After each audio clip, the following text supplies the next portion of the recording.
Monday, September 21st, 2020, to order. Roll call, please. Suzanne. Commissioner Fosco. Commissioner Sakala. Here. Commissioner Hendler. Here.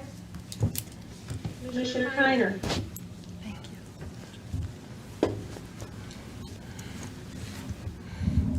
Chairman Ludwig. Here. Commissioner Mancini. Here.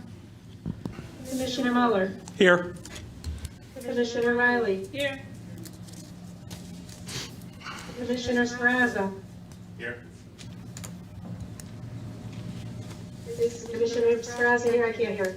Yes, here. Chairman Sizak. Here. Commissioner Ungary. Here. There's 9 members present, 2 are absent. Thank you, Suzanne. I move on to item 2 of the agenda, approval minutes, special meeting October 21st, 2019. Do I have a motion to approve? So moved. By Councilor Muller, seconded by Councilor Mangini. Commissioner Mangini, is there any additions, deletions, corrections to the minutes? Hearing none, by show of hands, all those in favor of the minutes, raise your hand. Donna, say aye, or nay, or abstain. Aye. Suzanne, we have 9 in favor, 0 against, and no abstentions. Thank you. You're welcome. Item 3, old business, we have none. Moving on to item 4, new business, we have none. Moving on to item 5, discussion resolution. Resolution authorizing the town manager to execute and amend to the consultant engineering services contract for the water pollution control facility upgrades, whereas the Enfield Town Council, acting in its capacity of the Water Pollution Control Authority, has adopted resolution number 4527, which waives the bidding requirements for consulting engineering services and an owner's representative services related to the water pollution control facility upgrades, and authorizes the town manager to execute a contract with Woodward and Curran. And whereas unforeseen factors encountered during construction, including the discovery of PCBs which required abatement, have made it necessary to amend the contract with Woodward and Curran to increase the scope of work and extend the term. Now therefore be it resolved that the town manager is authorized to execute any necessary amendments to the contract with Woodward and Curran for such services, subject and reviewed to approval of the town attorney, submitted on September 10th, 2020 by the Director of Public Works, Donald Nunes. So moved. By Commissioner Mangini, seconded by Commissioner Muller. Donald? No, we should have on with us, John Wilcox in Finance has been reviewing this, and also Mr. Kevin Flood. Kevin, are you on? Yes, I am. Kevin is going to identify himself. He has been on the project on the town side, overseeing it. As you know, about probably a year ago or maybe better, Nickerson, who's our construction company, who's done a very marvelous job, very high quality work on the Water Pollution Control Center. We had the groundbreaking 2 years ago, October. Should be completed by the end of this year, December, and have a grand reopening. But during the course of that, PCBs were discovered in some of the equipment that was much older and wasn't possibly seen in the initial testing when they go out there on these sites. It was inside a lot of buried equipment and older equipment. When it was discovered, it was brought to our attention. We came to council. The DEP approved the expenditure out of our contingency account to abate the PCBs, which has been done. But as a result of that, our people, Woodward and Curran, had to oversee and do a lot more work to oversee the contractor. Our legal department has reviewed the billing. The Public Works Department has, John Wilcox has, and Mr. Flood is just going to give us a little overview of what the scope of their work was. DEEP is aware of this, and in fact, they actually wanted us to push forward to make this payment because of the clean water grant that we had. They want to make sure that we're in compliance with all of our contracts, that we make these payments. And again, John has this, with every project you have a contingency fund. There are sufficient funds for that to come out of it, and we're recommending that you do it. Apparently, this was done before me. There was a bid waiver when we selected Woodward and Curran, but now legal felt and I felt that it should come before you for full disclosure in asking the additional payment for Woodward and Curran. We will then concurrently, even though they're aware, send formal notice to the DEP to make sure that they're formally aware, and we'll make the payment and we'll have a groundbreaking, cut the ribbon, hopefully in December. Mr. Flood, would you like to give the council a quick overview and be available for questions, sir? Yes, sure. Can everyone hear me? Yes. Yeah, just if you would mind your name and title at your organization, please. Sure. My name is Kevin Flood. I'm an associate with Fuss & O'Neill. I'm the acting homeowners project manager. for the WPCF upgrade at the Enfield Water Pollution Control Facility. I've been involved with the project since design in November of 17. And I followed through construction here, and we're hoping to wrap it up at the end of December, as the town manager has stated. The amendment that Woodard and Kern has submitted was for $678,000, and it covers 5 large areas.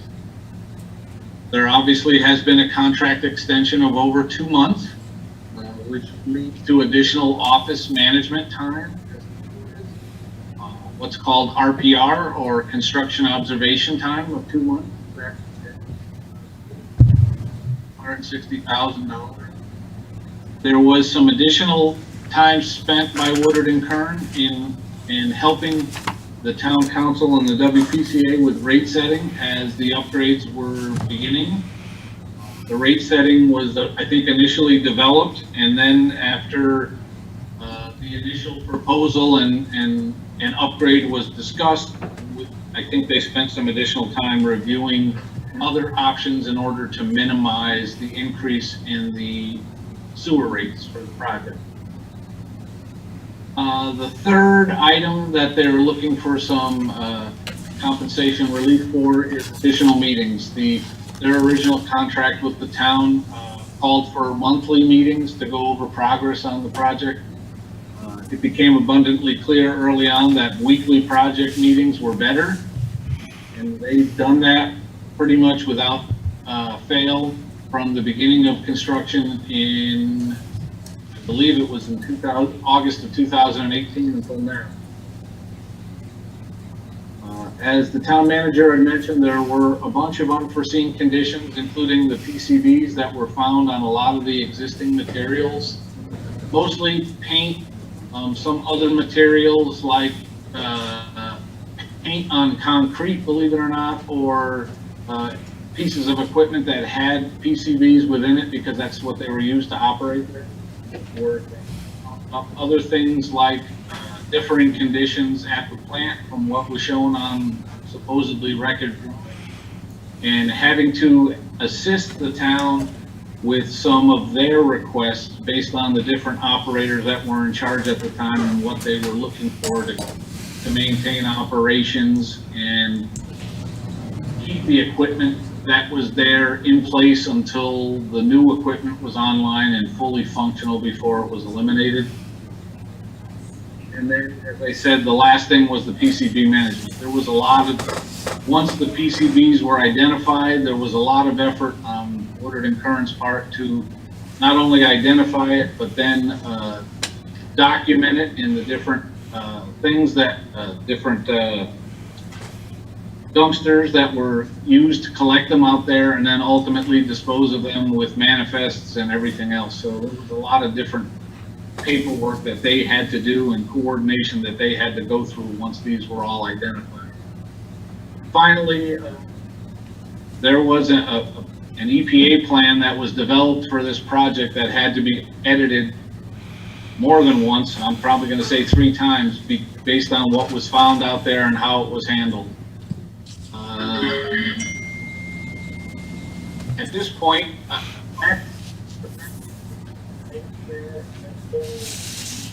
$178,000. Contract extension time was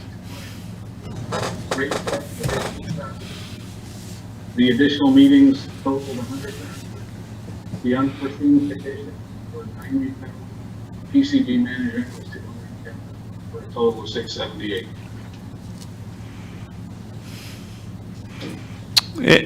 Is that all, Mr. Flood?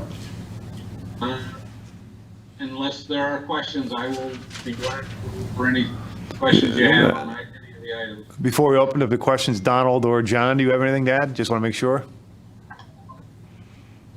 John conducted meetings, as did the town attorney, and as I say, all of these Overages have to be approved by DEEP, so that's another quality control. Mr. Flood is our owner's rep, so he's the honest broker in this, watching out for us. As you know, I did increase their meetings because we don't have a building committee.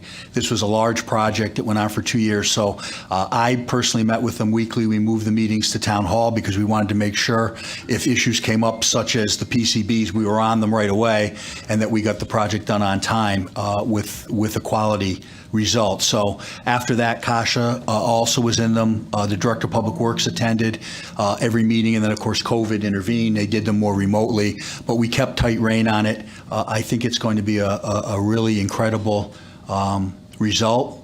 We're going to be, again, as I've said in the past, well-positioned for expansion of commercial and residential use because of the capacity of our sewer treatment plant. Again, they came in well under what we expected, Nickerson initially. So even taking the cost for the PCB remediation and abatement together with this, we got a very good deal. So we're recommending it. I believe DEEP, they're the ones that actually were pushing me a little bit to get this paid. So I have every confidence that they're going to approve it. So if there are questions, otherwise we wanted to make sure we came to you and gave you the full story. Thank you, sir. Do I have any commissioners have any questions? Commissioner Sakala. Thanks. So, is this Woodward and Curran's first WPC? Is this their first project? Have they ever done one of these projects before? Kevin can answer that. My belief is yes. I'm sorry, can you repeat the question? I did not hear that. Has Woodward and Curran done one of these projects before? Yes. Okay, so explain to me why they wouldn't know weekly meetings was necessary. Why would they think monthly meetings on a project this big is going to be sufficient? And so when they figure out it's not, we owe them more money? I find that ridiculous. I think originally when they proposed this, they were attempting to provide what was necessary in terms of progress meetings on the site. They could have increased the budget, but I think the initial budget that was originally questioned as to what they were proposing to spend during construction. And that's one way to obviously reduce the cost, is to lower the number of meetings that you would have during a construction. But this was our contract with them, right? Am I missing something? If it's our contract with them, I don't understand why we're obligated to pay more because we need to meet with them more. All I can say is, Public Works looked at it, the town attorney. I wanted additional meetings, and to be candid, I don't recall being told that the price would go up because I requested it. It seems to make sense if they were coming 4 times instead of 1, it would be more, but I believed it would be beneficial to everyone, and their offices are in Enfield, so I didn't think that it would be a big increase. But my understanding of the lion's share of this when they reviewed it, and that's why I had John look at it in legal, was it was for the PCB and the oversight of that. Frankly, the review of it in regard to the meetings, I'm neutral on it. I guess they're being abundantly fair. They could have put it somewhere else, which they're being honest, but it's a fair question, so. So my next question is, are PCBs normally, is that common to find in projects like this? What I will tell you is, this was one of the first in this area. We consulted with expert attorneys from Shipman and Goodwin because that was our question when they did the initial testing by everybody, should this have been discovered. Our legal counsel said it was cutting edge, that this type, and Mr. Flood, you can expound upon it, but that was one thing we looked at immediately to see, well, could we recoup this should somebody have found it? And the response back was, I think, about almost concurrently with our discovering it in this project, it was being discovered in some other places, but it hadn't been before. Mr. Flood, would you like to elaborate on that? Yeah, that's correct. Obviously, PCBs were very prevalent in the 60s and in the early 70s, not only in paint, but in equipment that was constructed and fabricated for wastewater plants. Woodward and Curran literally had heard probably about 2 weeks before this project went into construction that there was another project that was having some similar change order requests for PCBs because they were finding the same equipment, paint, and materials that were used in their plants that were constructed at the same time as Enfield's plant. And that's the reason why that it basically came to light. And very quickly, we found out that not only was it there, but it was there in a lot of places. So, And where is the money for finding the PCBs coming from? That you already authorized. That was contingency, That's contingency. right, and this is as well. And in every project, you put so much aside for unforeseen, as Charlotte's nodding with the school projects. I will tell you, and I don't want to make it confrontational, but I will assure you that we brought top environmental lawyers on when this first arose. We had some very spirited meetings because, as your former town attorney, if anybody had missed the boat on this and they would be held accountable, then we would have pursued it. And Shipman and Goodwin are preeminent lawyers in the state. They reviewed this quite thoroughly, and they believed, because of the time frame that Mr. Flood said, that this is one of those unforeseen circumstances that unfortunately due diligence would not have revealed. So if they had made a mistake, we would be recommending a different path, but that's not the case, according to our legal experts. yeah, I sat through a lot of the early meetings where we discussed it because Nickerson actually came in with a much larger number for PCB issues initially, and I believe by the end, Chris, we were able to cut it more than in half. Was it We ultimately 1.5, got right? change order Yeah. from that. Yeah, I thought it No, was, we did a good job. We, as with any of these things, we question, we push back. Ultimately, we do the right thing, but we're not afraid to exercise our legal prerogatives in any case. And so this was well vetted. And more so, this is really the cost of them overseeing Nickerson to do it, as opposed to them being responsible for it not being discovered in the beginning. So, but I understand your point on the meetings. Maybe Kevin will go back to them and tell them to remove that, and we have a deal. Remember, it's coming before you for this very reason. Doesn't mean you have to approve the entire thing, and it's a good point on the meetings. And Kevin, I know we stated how much that was, and perhaps you could indicate to them that the council is not comfortable with it, and we're a go, but they'd have to deduct those additional meetings. So I'll leave you and John Wilcox to do that tomorrow for us. If that's the consensus of the council, I think it's appropriate. Okay, thank you. any other commissioners with questions? On the phone, Deputy Mayor Suzak, do you have any questions? I'm all set, Mike, thank you. My only question, Mr. Flood, so interesting that, so now if you were going to, I guess just curiosity, if you were going to bid on another project like this, the assumption now would be that you would find PCB, is that correct? When you would make a bid? Yes, if the treatment plant was of the same vintage as Enfield's in terms of its construction, late 60s, early 70s, which there are still some out there, you may find them. Again, I think that it would result in more due diligence on the consulting engineer that's doing the design work up front in the design process to do testing, to figure out whether there are PCBs, and then how to handle them. And just for the record, I think at one, That would be my takeaway from that if I was doing another project coming up right away. okay, just for the A lot record, more probably testing during the design phase to figure out whether or not they were there. thank you. Just for the record, it was roughly at one point about 1.5 million we thought we'd have to spend to re-meet, if I remember the numbers correctly, it was about 7 months ago roughly, or maybe back last year. Yeah, I don't recall the It was- exact, but yeah, I know. I know it we- was up there, right. We negotiated it down by, I think, over 50%. Yeah, and I think your recommendation and Commissioner Sakala's recommendation is a fair one. I think that's fair. And I think at the end of the day, we have a very, very high-quality plant. Nickerson, they work hard. They are aggressive in their negotiations, but it's because they have a very good product and a good reputation. We've heard that from Deep. When we talk to our environmental lawyers, they acknowledge that as well. So I think there's a comfort level that we got an excellent product for the price that we paid. They did a heck of a good job, and you'll all see it hopefully in the next few months for And yourselves. Deep signing off gives us the green light to eventually reopen, in theory, reopen the plant. Correct. Right, We need okay. their ultimate Yeah, got it. licensure. Any other questions? Hearing none, anything else from any, Mr. Flood or anyone on, you're all set? Okay. Thank you, Mr. Flood. Yeah, thank you. Thank you. No further discussion. Suzanne, roll call, please. Commissioner Sakala? Against? I can't hear. Against. Against. Commissioner Hemler? Four. Commissioner Kiner. He's muted. Oh, he's here. Commissioner Kiner, you're muted.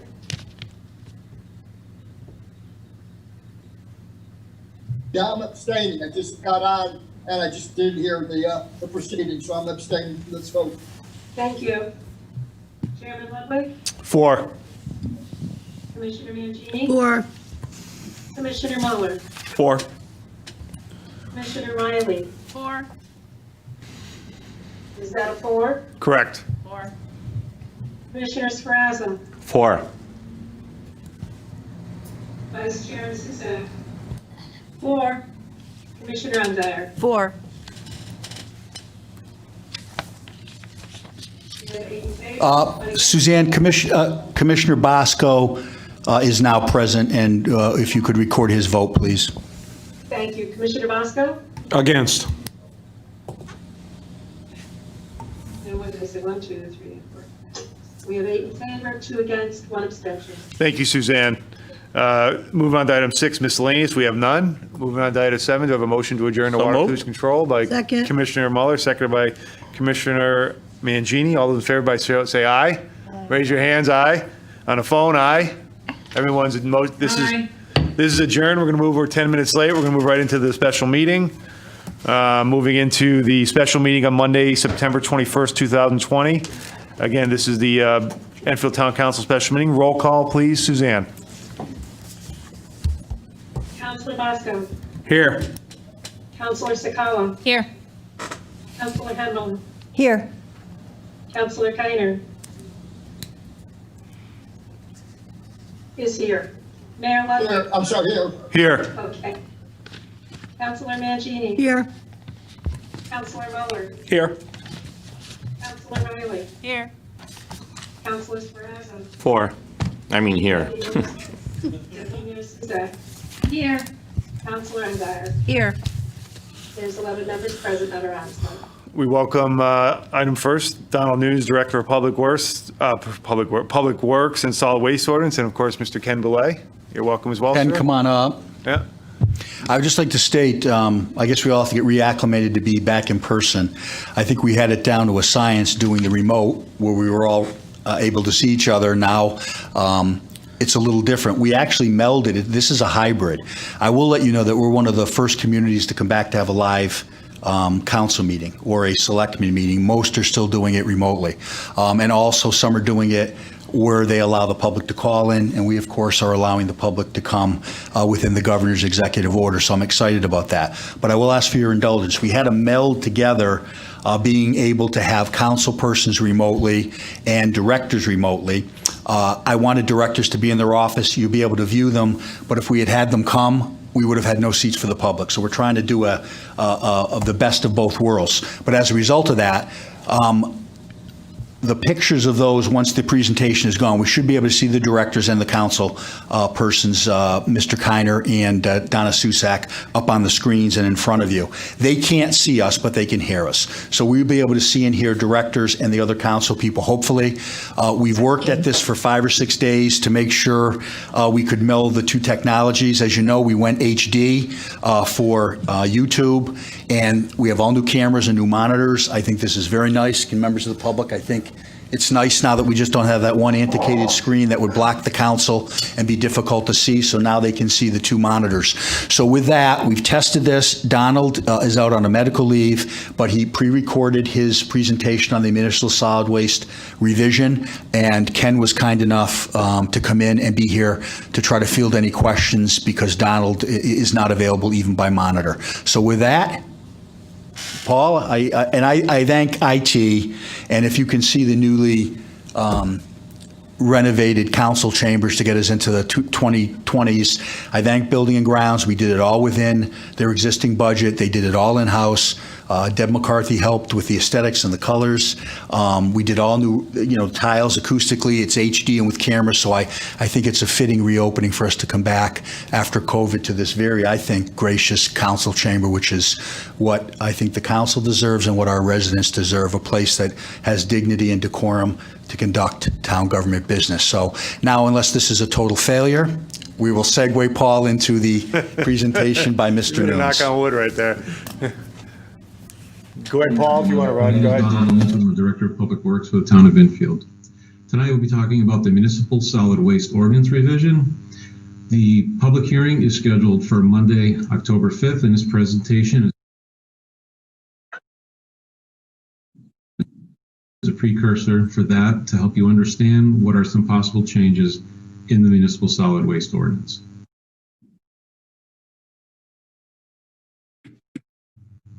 Tonight we talk about the goal of the Municipal Solid Waste Ordinance, how we arrived here, the future of MSW in Connecticut, our own MSW and recycling data, the difference between a town ordinance and a policy, revisions to the current ordinance, and implementation.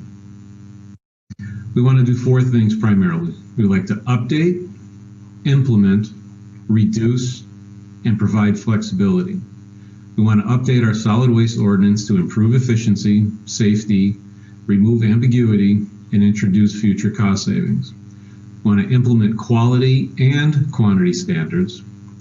We want to reduce the municipal solid waste tonnage by diverting more into the recycling program and limiting residential capacity. And lastly, we want to provide flexibility so we can account for facility changes, creating adjustable policy to meet changing needs and the current MSW climate. So how we arrived here. We have had numerous meetings with the Town Council DPW Subcommittee over the last 18 months. We've had multiple work sessions with the Office of the Town Attorney. We've had reviews of the ordinance by DPW staff, including frontline employees, crew leaders, division managers, and administrative staff. We also had attendance at several conferences from Central Connecticut Solid Waste Authority, Materials Innovation and Recycling Authority, and the state of Connecticut to understand trends and the new state of municipal solid waste in Connecticut.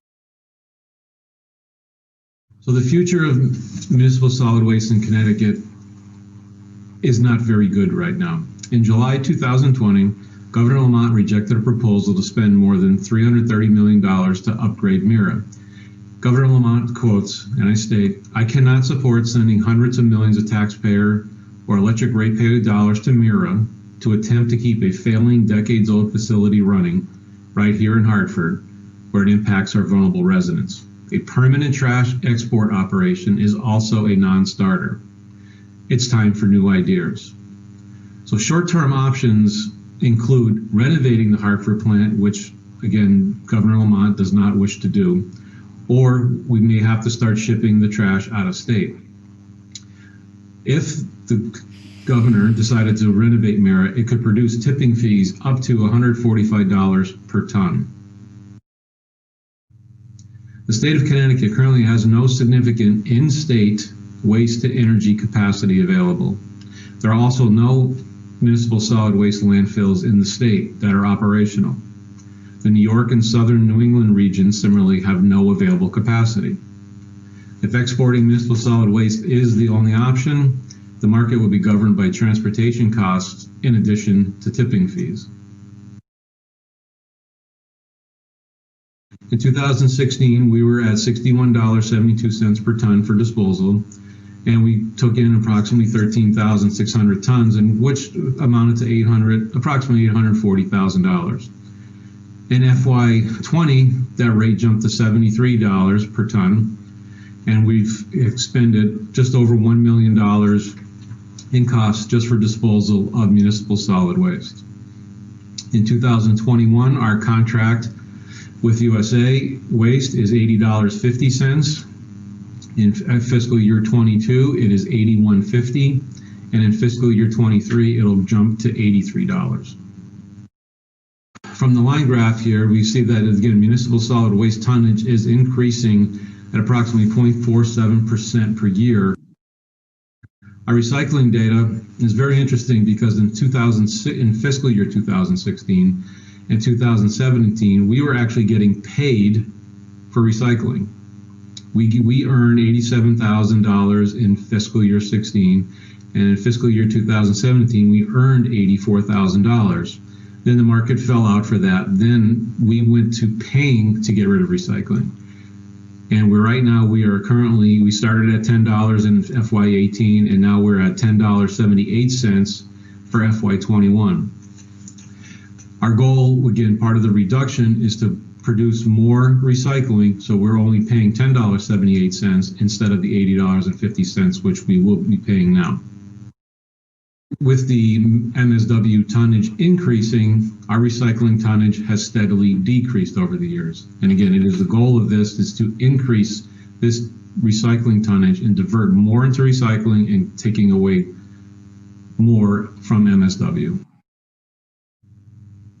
At our transfer station, the last 5 fiscal years, we brought in almost 10,000 tons of trash for a cost of approximately $1.2 million over that 5 years for bulky waste and other materials that are brought up there.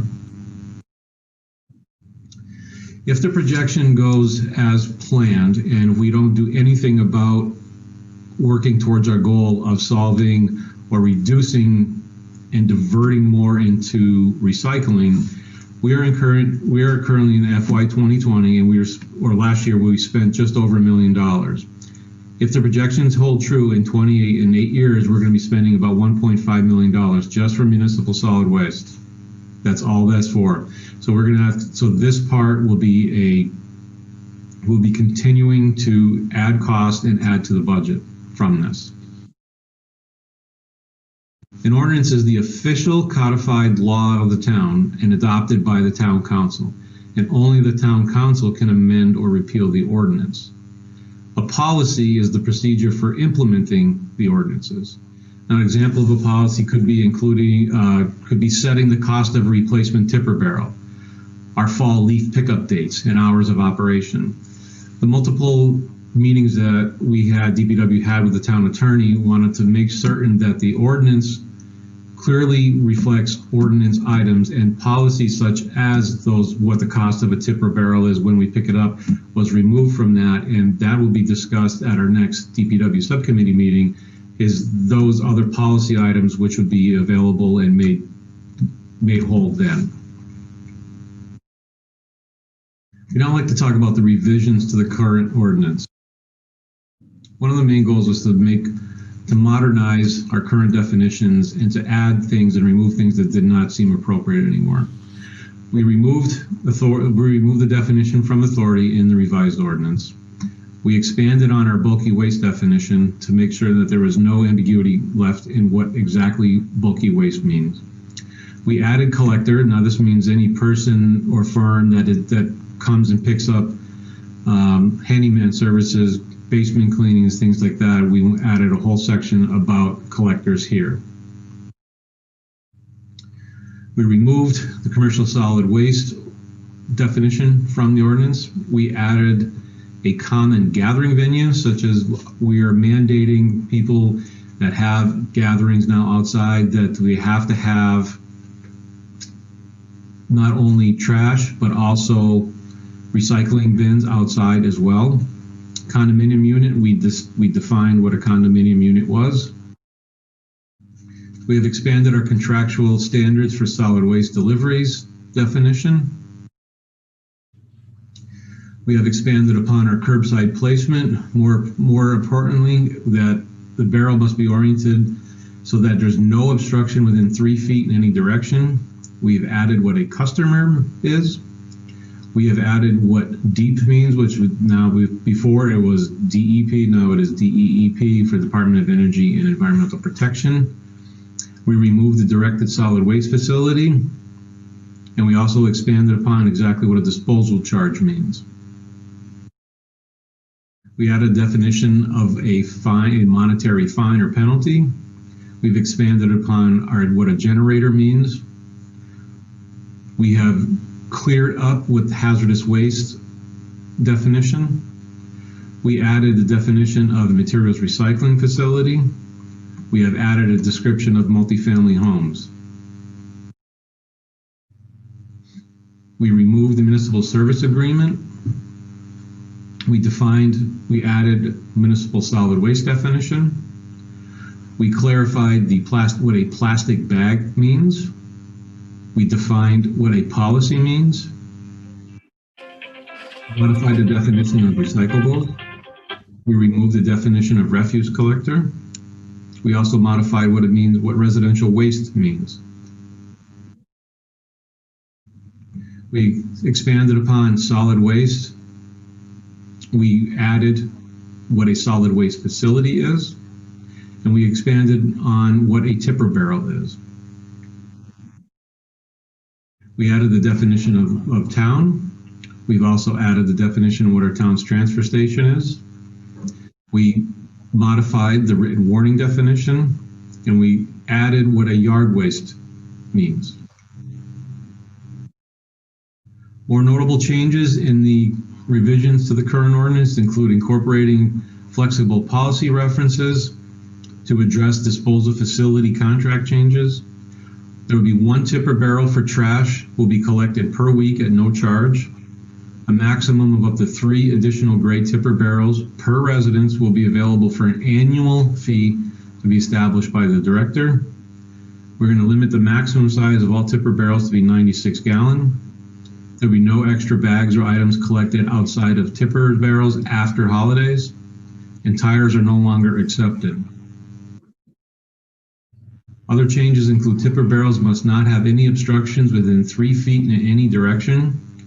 The Director of Public Works may direct placement of tippers for safety or efficiency. The contents of all tipper barrels must be completely contained inside the barrel with the lid securely closed. Tipper barrels not secured will not be collected.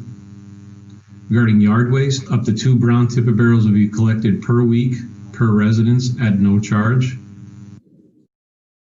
A maximum of up to 2 additional brown tipper barrels per residence will be available for an annual fee to be established by the director.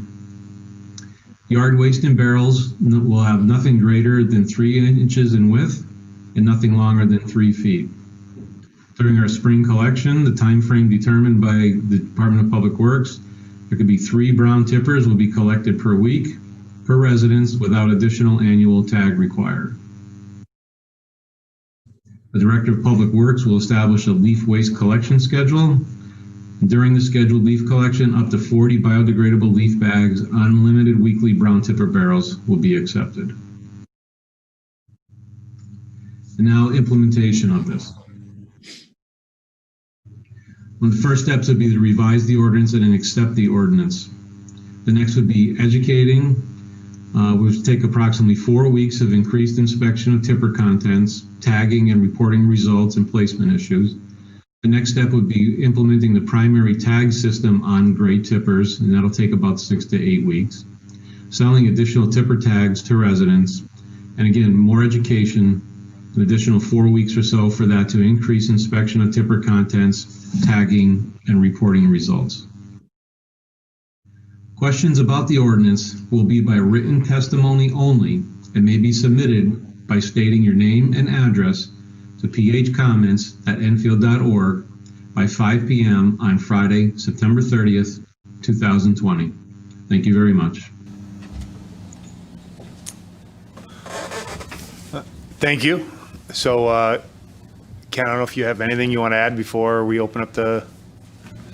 No, I just know there was a lot of time put into this. I mean, over a long period of time. I've been involved since, near the end of December, and it's something that we have to get control on. It's for our kids, grandkids, and everybody else to try to control this. And the cost, our hands are tied on cost, and with our latest contract that we just got, I thought the contractor was very fair with the price, because a lot of other communities are paying a lot more to get rid of it. Thank you, sir. So before we open up the questions, Councilor Bosco, Councilor Mangini, I'll let you go first since you're on the subcommittee, and we'll go to Deputy Mayor Suzak. Go ahead real quick. Yes, thank you. Wow, this thing's loud and I'm loud. Let me stand back. Is this better? It's all right to be, because people on TV, I mean, folks, so. Yeah, maybe. Yeah. So this started out, we've been working on this for probably over a year in committee. We got countless hours and meetings. The staff has been running ragged trying to get this taken care of. And just for the people, I know when I seen it advertised, people were not understanding correctly. More or less, everything stayed the same. It's more of, excuse me, house cleaning, keeping, and stuff like that. The big difference is the amount of tipper barrels you're going to get. And for a little bit of history, you know, when we started all this, one of the reasons why I brought this up to the committee is every year I hear people saying that we need to go out for privatization, because that's how we're going to save money. We need to stop being in the trash business and put private contractors in. So I had staff check and see what the municipals, towns are paying for private contracting for the amount of trash and for the labor. Well, it ends up that it's slightly more for us to do it ourselves. But through the years with negotiations with the DPW and all the different employees unions, we got everyone cross-trained. So when we had this storm, it was nice because we could take people from other departments and make them work and plowing and all that. So in the end, it is actually cheaper for us. So we don't have to pay for subcontractors to work when we do have a problem. So that's where it started, but that's when we found out we were paying a lot more for waste. Well, why? Because when you go with a private contractor, you get one tipper barrel. If you want more tipper barrels, you have to pay. So this is more or less a hybrid of private, public, to get the biggest bang for the town. So in our committee, we figured that's how we based it. Now, it's up to 11 of us to decide if what the amount of tipper barrels and stuff are correct. But this is modeled more after a privatization of our trash by using our town employees. And this is how we're going to keep the price down. So, thank you. Councilor Mangini, you have anything like that? Thank you. I was one of the members of the subcommittee. Thank you, Councilman Bosco, and also town staff, and Deputy Mayor Suzak was on the committee as well. The group worked very hard to come forward with some recommendations, but there's just one area that I want clarification on still. You know, there are parts of our town, Hazardville specifically, where in the fall especially, we have a real issue with leaves. Now, with the one brown tipper barrel, that's not going to do it. But there's no allocation, or maybe I'm misunderstanding, for people to use brown paper bags. So how are we going to address the people of Hazardville specifically with all the inundation of the leaves? So I don't want to, isn't it the last slide? Yeah. Yeah, so I don't know, Joey, if you want to answer, or Ken, Yeah, as far as I understood was during the fall, we're going to pick up. yeah. So if Whatever. if you go to the last slide, it says revisions, notable changes. During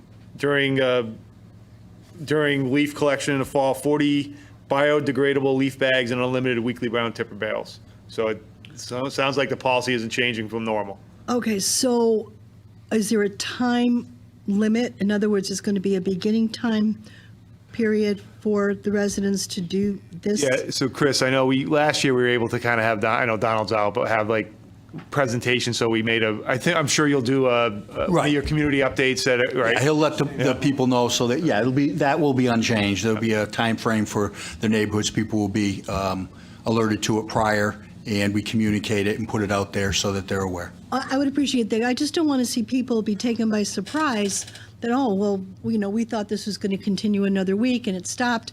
As long as we can communicate effectively with the residents, I just wanted to clarify. Thank you. So, Joey, Deputy Mayor Suzak, anything before we I mean, you were on the committee as well. I think that, I want to, reiterate what Joey said, because we've been at this, I think, Joey, almost 2 years. We need, most private don't even pick up yard waste. So, I mean, we pick up everything. And I know for me, living in the Hazardville section, it is a big deal, the leaf pickup, but I think if there's storms or things like that, we'll do what we normally do, and we accommodate for the people, but we can't have an ordinance that accommodates for worst case scenario. And basically right now, our ordinance says that we're limited to 40 bags. So I honestly wanted to go to all barrels. I feel like, we saved a lot of money in workman's comp when we went to the tipper barrels.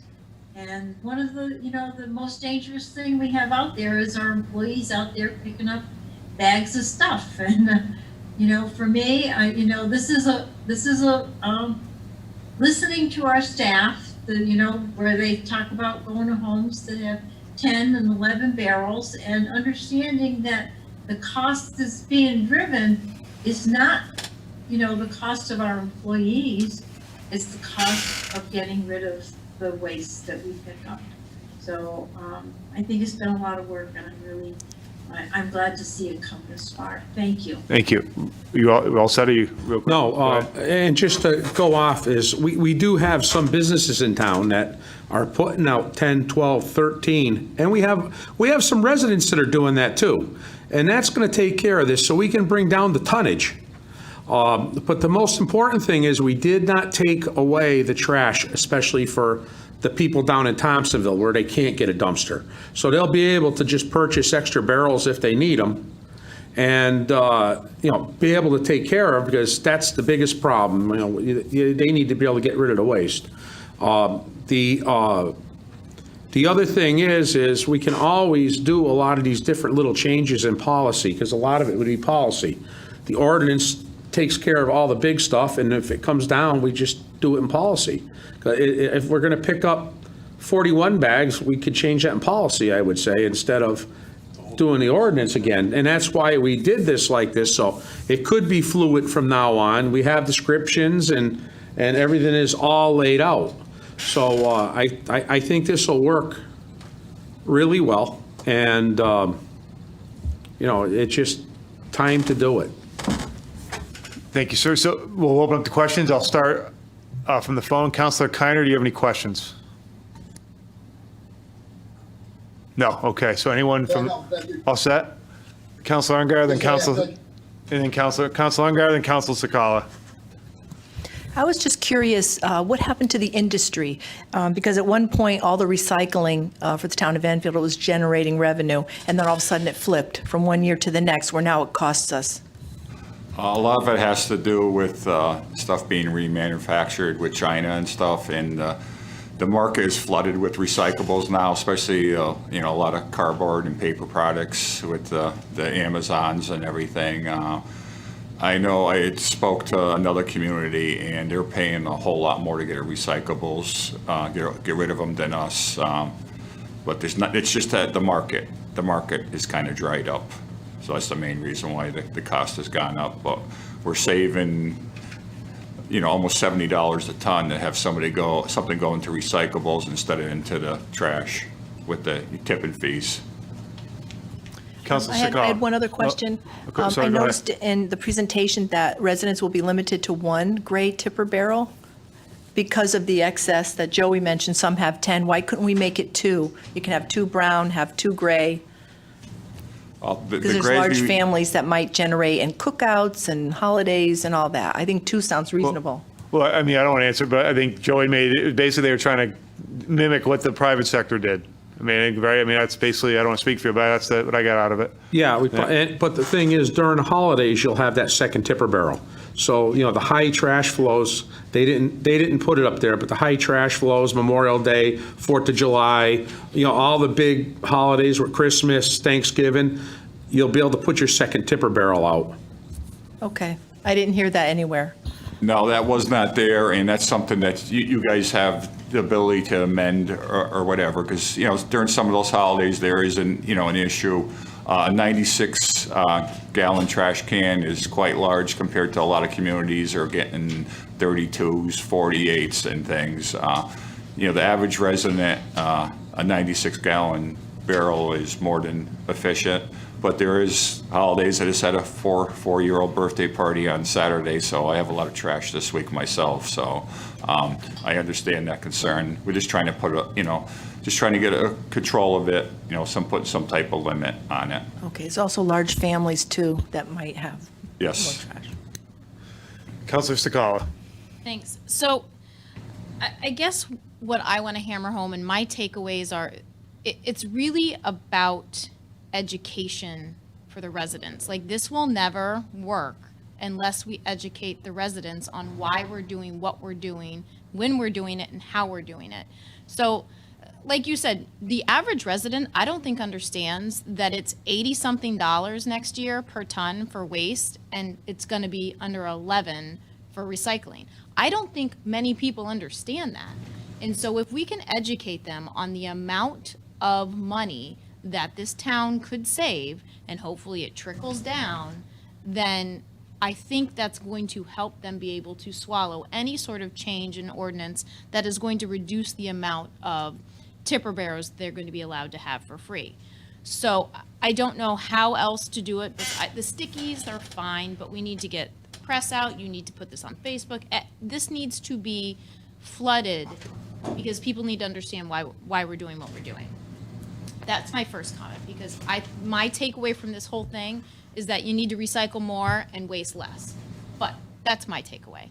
I guess my question is, was there any talk about more than one recycling bin and giving residents more than one of those for free if we're taking away the ability to have more gray barrels?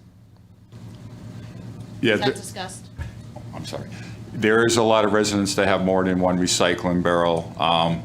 We try to educate the public about breaking down the cardboard and everything, because the more recyclable and recycled barrels we have out there is the more tips, but we are more than willing to give more recyclable barrels. And as you talk about education, it's a big thing that we're going to have to push hard, because when the recycling program started many years ago, there was a big push on education, went through the schools with the kids, and the kids, helped the parents, with the recycle. And so it's something that definitely has to happen, and this will be a good result. And as you can see, the recycling numbers have dropped down over the last few years, and I think some more education through all the avenues would be a great thing.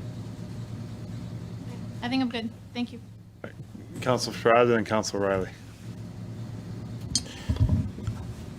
One of the questions I have is, I understand about the one gray barrel, we're trying to mimic the private sector, but I want to be clear, if a resident wants the second barrel, they pay a fee for that second barrel, just for the barrel itself, correct? Yes, there would be an annual fee for a second barrel, up to 4 barrels, that will be established by the Director of Public Works. Okay. But it's not telling anybody that they can't have a second, But that's my question. The authority to set that fee for the second barrel is going to be exclusively for the director? Yes, the way the policy is written, yes, because the cost of trash, if it goes up a lot, the fee for a second barrel will probably, go up in time, but, or a third barrel or fourth. But the way the policy's written is for that, to have the flexibility, so we don't have to come back to council, for full council for an ordinance, but. And it's never likely the fee's going to go down, right? But if it did? No, I'm afraid not. Back in February, we went down to the state capitol, and they were talking about $140 tipper fee, or $140 fee per ton. And they were talking about forcing out the communities, and people got involved, and that went away, because, that would have, doubled our tipping fee at the time. So when he sets this fee, is he regulated by any constraints that he can only raise it enough to keep pace, or is it unlimited? Is there anything in the ordinance that addresses that? There is nothing at this time. It will be regulated by the public outcry to you if it goes too high. Okay. Counselor Riley, thank you. Okay, so my question is, if it is an annual fee for your extra gray barrel, if you already have two, are you grandfathered in, or do you have to pay that annual fee? And what if you wanted the one extra barrel for just the holiday situation? Do you still have to pay the annual fee if you, and never use it except for Christmas? I mean, I guess that's one of my big questions. And then the other question is, if we want to push recycling more, are we going to expand our recyclable list to include more items that we can recycle? All right. You can say, I can get back to you. So Yeah, you don't have to my have the mind is answer. like It's lost. okay, I'm covering you. I was so focused on the second He can get back question. to you on that one. Don't worry, don't worry. Fair question. You can say Donald will get back to you when he returns. Yes, me, get my foot out of my mouth. So that's a follow-up question. We'll get back to you. So I know we got to Good questions, so Donald will follow I think we up. got to move on. I've got one final question. We got to get to the chief. Sorry, we're going to have to move on. Two quick questions. I think to Charlotte's point, you know, if you go to, I think it's going to be hard to regulate someone who says, I'm just having a second barrel, I'm only going to use it once a year. I mean, I'm sorry, I don't know how we regulate that through our folks in the DPW. So if you're going to have to do it that way, you charge, and then then you put out more trash during the week, you know, and I think for me, I'm okay with that as long as if we're willing to give that second blue barrel free. So a trade-off, like, so you get the second blue barrel free, but you got to pay if you want the second gray barrel. That's my recommendation when we get there. And then I think to Gina's point and Charlotte's point, why can't we do, and we talked about this probably, I don't know, last year before COVID and everything, but why can't we do one of those kind of, you know, you have the test tube, and we challenge the community to get to a certain savings. And I don't know, again, so we actually put it out there, and to your point, if we that's the other thing in the presentation I think we have to talk through, is that if we reduce, say we reduce it a ton, we save X. I think that's what we need to show the public. So listen, if you do these things, you're willing to accept, which again, we all want a clean environment here. And so, by the way, here's the savings. So there's a tangible return on the investment, so to speak, for the resident, and we can track it right here at the town hall. We can do it. I mean, we don't have to spend a lot of money on it. Just look, here's what our goal is. We have the committee sets a goal and says we want to, reduce it by a third, quarter, whatever it may be, something that attainable, and we start there. And it starts through the schools, through a nice little, whatever you want to do, like, and so we can get to a goal, and it's in the entire community, and people see the actual savings going from paying $80 a ton to $10 a ton. That's pretty real money. And I agree with you. I've been saying this since the 90s, as you well know. Man, this is going to get to a point when I don't know how we're going to be able to afford, our recycling and our, refuge. It's going to get to a point when they don't have any solutions. And I agree. It's time to start thinking differently. Yeah, I agree. So I think that's my suggestions as we look through the ordinance. Yeah, I think you guys did a really nice job. But then let's challenge people, say, look, we want to save X this year. Let's put it out there. What do we want to save? And that's through the committee and the council. This is my suggestion. Mayor Mike, I'd just like to add something about the leaf season. We're still planning on running the leaf season as we've done in the previous years, So we're not going to be limited barrels, brown barrels. Nobody will have to pay an extra fee for brown barrels. And I know through the subcommittee, Councilor Bosco brought in for a spring cleanup. We're going to set a spring cleanup. So, residents are able to get their yards cleaned up, whether it's a 3 or 4 week period. So that's all out there. So you gotta be quick, so we gotta move on. Yeah, real quick. You'll be able to get whatever recycling barrels you need. After you hit the 3, they'll come and make sure you're recycling correctly, and then we'll be all no charge. For the paying for the barrel, you're going to get a sticker to put on your second barrel. So during holidays, if you already have that tipper barrel, you'll be able to put your tipper barrel out. And if you need that second barrel, there'll be a sticker so they know that barrel should be picked up. And Carl, policy, we write the policy, and we set the fee. So the director sets it, we set the fee.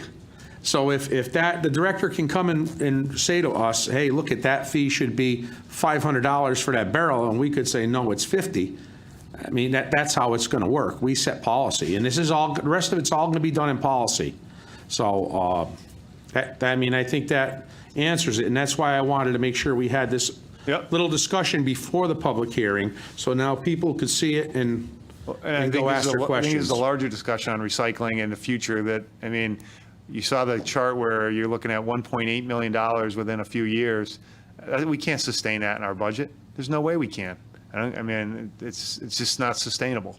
So again, anything closing, I want to make sure, appreciate you showing up here tonight.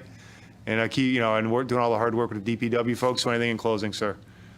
I'll just thank you for your time, and, let's move forward. for our Appreciate it, community. Ken. Thank you for coming. Thank you. Thank you, sir. Thank you, everyone.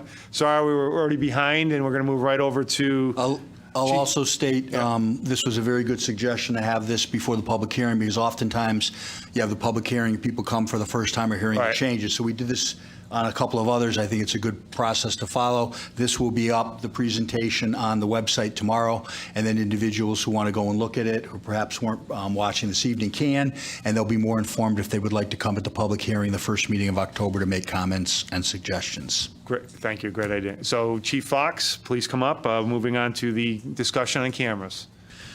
Thank you, sir, for being patient. You have the floor. I want to give Welcome. a preface Go right ahead, before the yep. chief commences. Just as you can see, I think it's working well. The presentation's up, but I just want to remind our directors and our two counselors who are at home, so they don't have a wardrobe malfunction, that when this is done, they're back up on the screen. Even though they can't see us, we can see every move they're making, so I just want to remind them of that.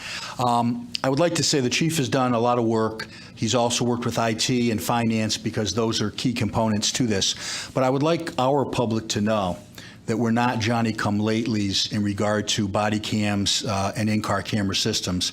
We have had for decades the in-car camera systems, and in fact, they are so well received by our officers that many, when Carl was chief and I was there, did not want to take a patrol cruiser unless it was outfitted with a car camera, because they are so important. As they say, there's a he said, she said, but you play the film and it shows what occurred in 99.9% of the cases. And I will state unequivocally that in my tenure here, that each and every time we were called upon to replay the car cam footage, I will say that it exonerated the officer from any complaint of malfeasance that was made. So it's an important and powerful tool for the officer's protection and for the public's protection.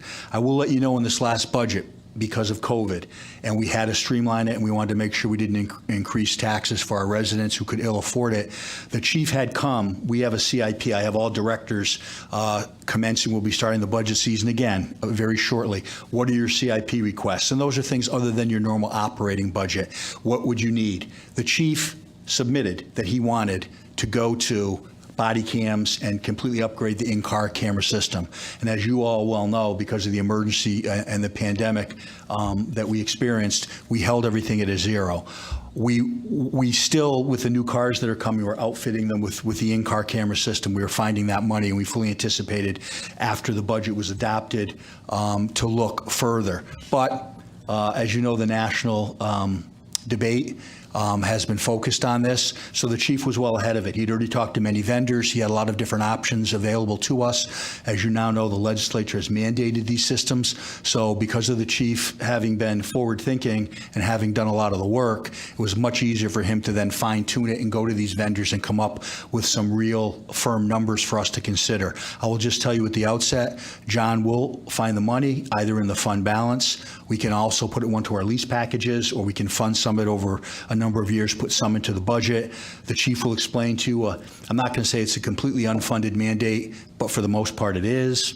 But we are committed to this. Again, this is imperative for the safety of our citizens and our officers to now be able to have the officers, when they're disassociated from their cruisers and in a home or a backyard or in a serious situation, to be able to have video footage of what occurred. There are great challenges. There is great cost. It is worth the effort. Two of the things is the outright cost. And as you can well imagine, these companies are in the catbird seat because everybody has to get them now. So they're not really in a mood to give you any bargain basement prices.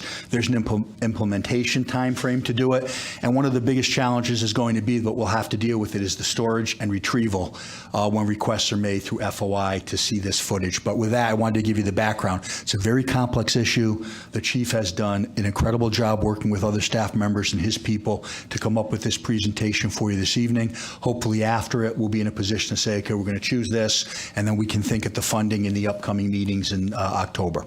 Thank you, Chief. Thank you, Mr. Bromson. Good evening, ladies and Welcome, gentlemen. sir. Thank you. Thank you. On August 25th, I had the opportunity to appear before the Public Safety Subcommittee and provide a light version of what you're about to see. I certainly realize that an expenditure of this magnitude is not the sort of thing that we're about to decide on a dime tonight, but it certainly is important to begin the conversation now and give you an understanding as to what the future holds. Public Act 2001 is this extraordinarily detailed, significant police accountability legislation that was passed by the General Assembly this summer. Next slide, please.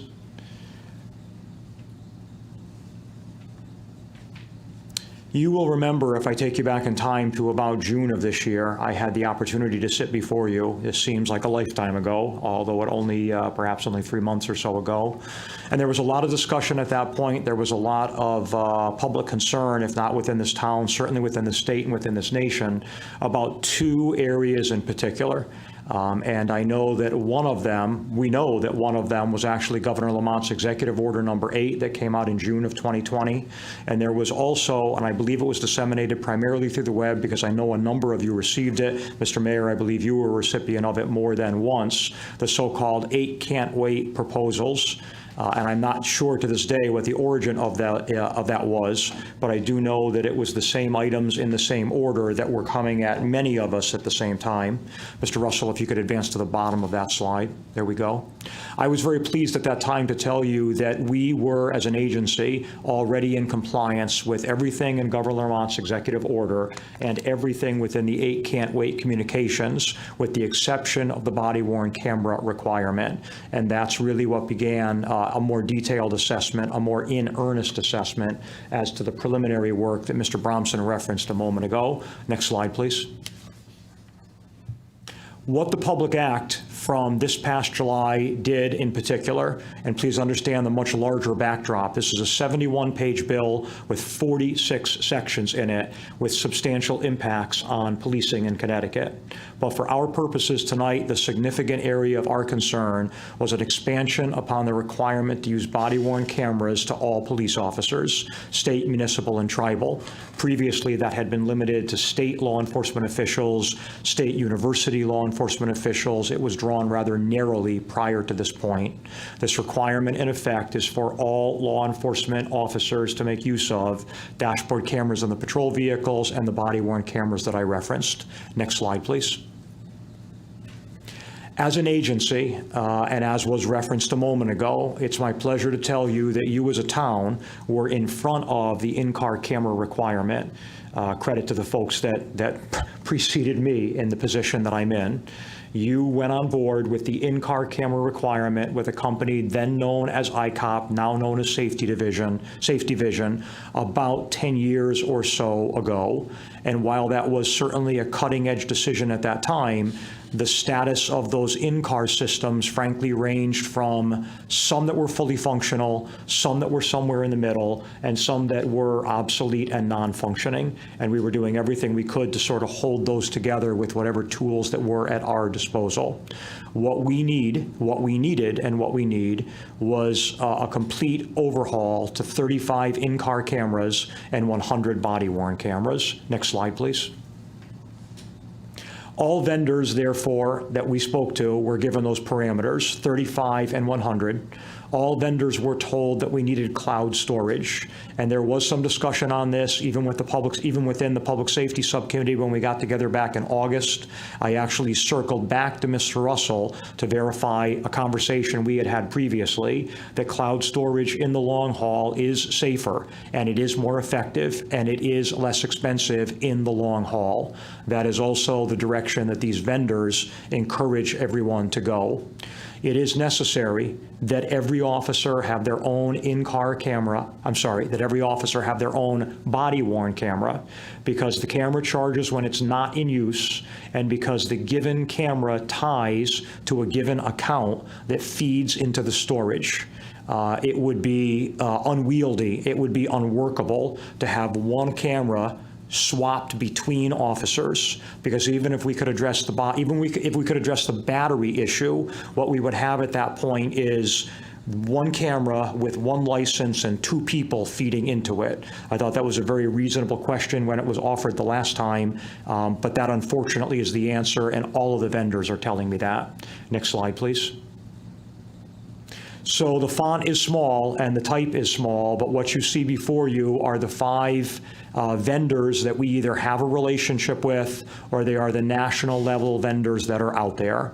And what I was able to do was get the overall quote, doing the best that I could to compare apples to apples and oranges to oranges amongst the vendors, or your ability to do a compare and contrast falls apart. I also went so far as to ask each vendor on a 5-year program what it's going to look like each year for the 5 years to get to that final price. And those 5, as you see before you, are Axon, which is the company previously known as Taser, and they are the company that does the Taser electronic defense weapon as well. Panasonic, who's the vendor that the state police recently went with. WatchGuard, who's also extraordinarily well known in this area. And then 2 companies that are a little less market share and perhaps a little less prominence, G-Tech and Safety Vision. The one shout out I would give here, and I'm not necessarily pushing for this vendor, but I would share with you that while the Axon price is the highest, this is also where we see some apples and oranges difference. Axon's overall package also includes the Taser package. So what we have, and again, a little loose on the numbers here, but we are spending, and this is in our budget, $22,000 annually for the cartridges, training and carry cartridges for the officers for their electronic defense weapons.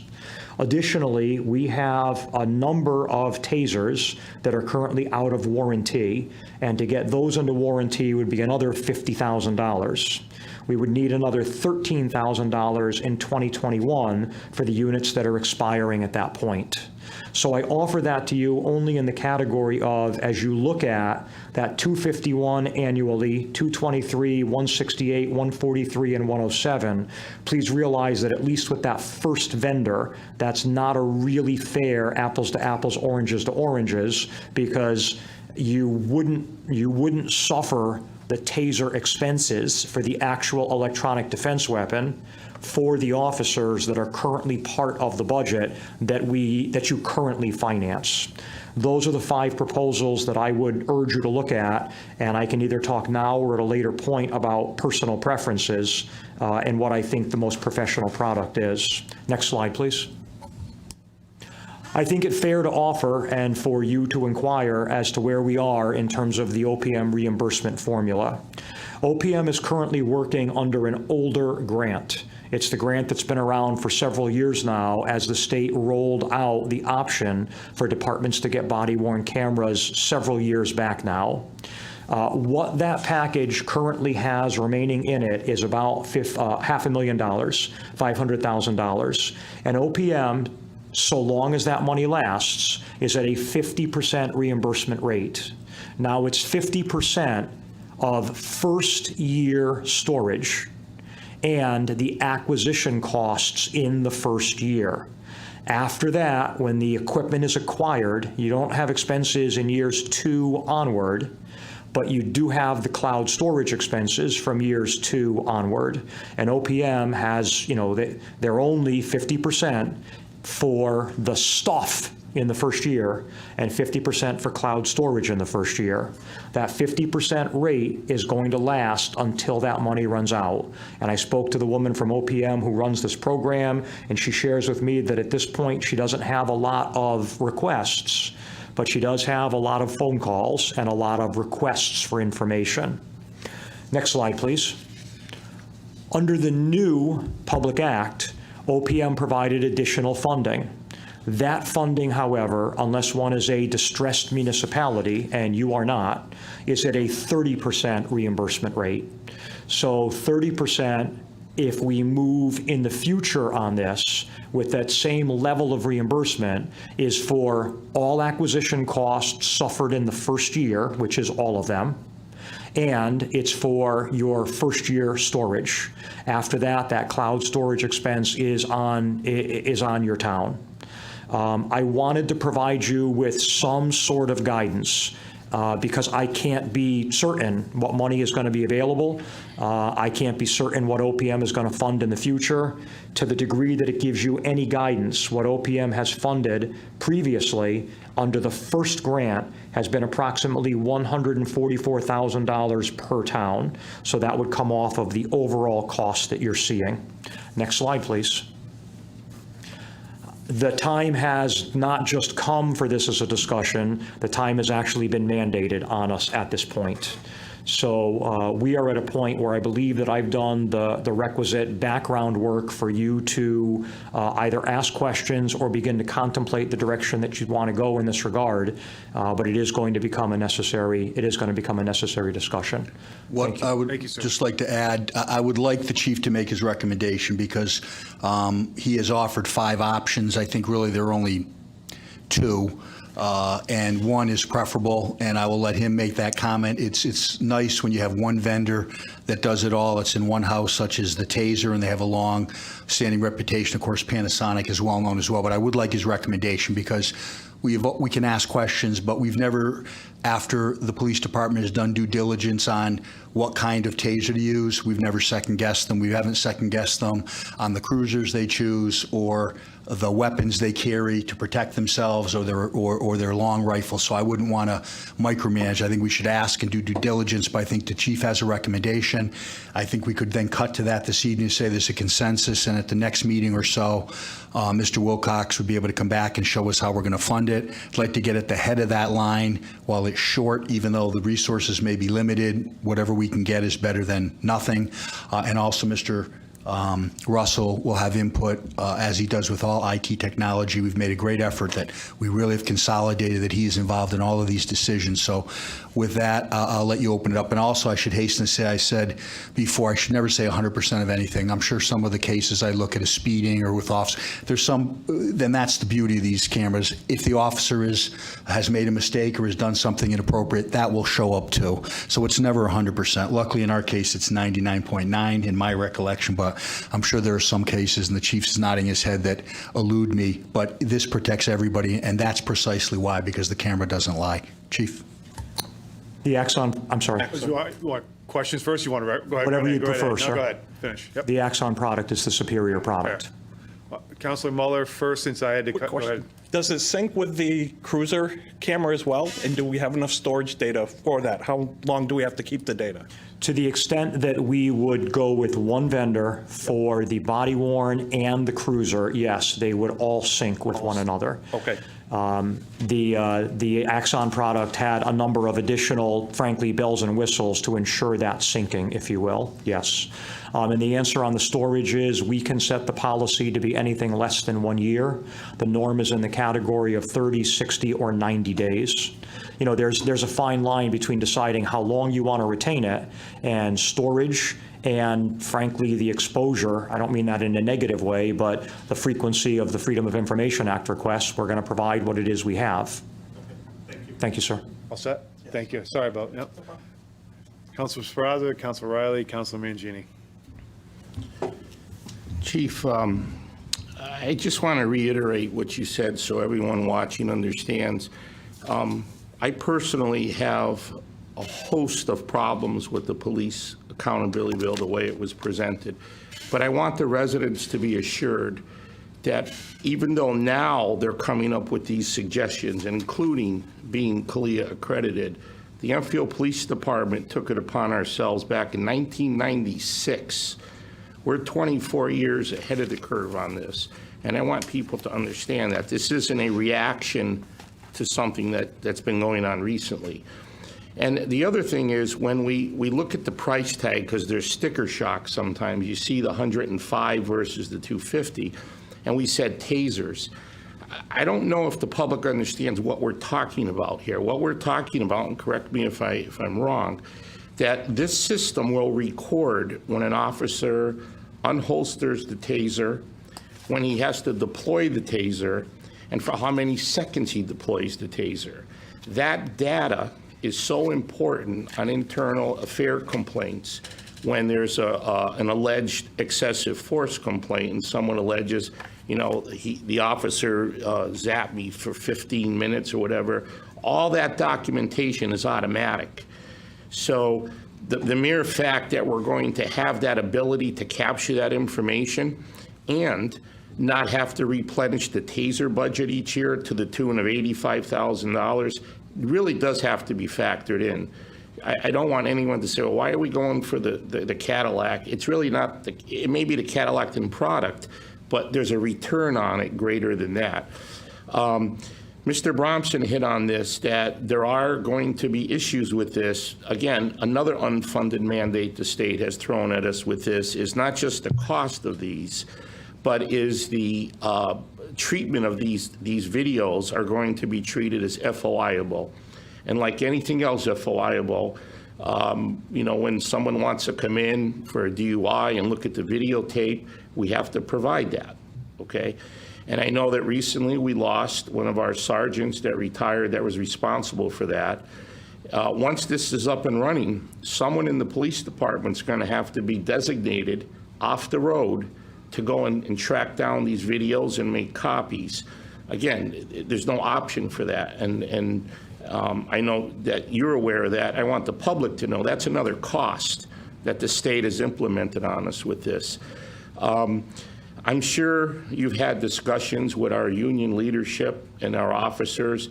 My sense, talking to the officers, this is like almost 100% they're behind this. Is that correct? I think that's extraordinarily correct. This is the climate that we're in, and in a broader sense, the world that we live in. Right. And I guess the last thing I'd ask you is that when cameras were first being introduced, the technology was a little different 10 years ago. There were a lot of questions departments had at that time about what policy are we going to have with these cameras? Are they going to be put on at roll call and shut off at the end of the night?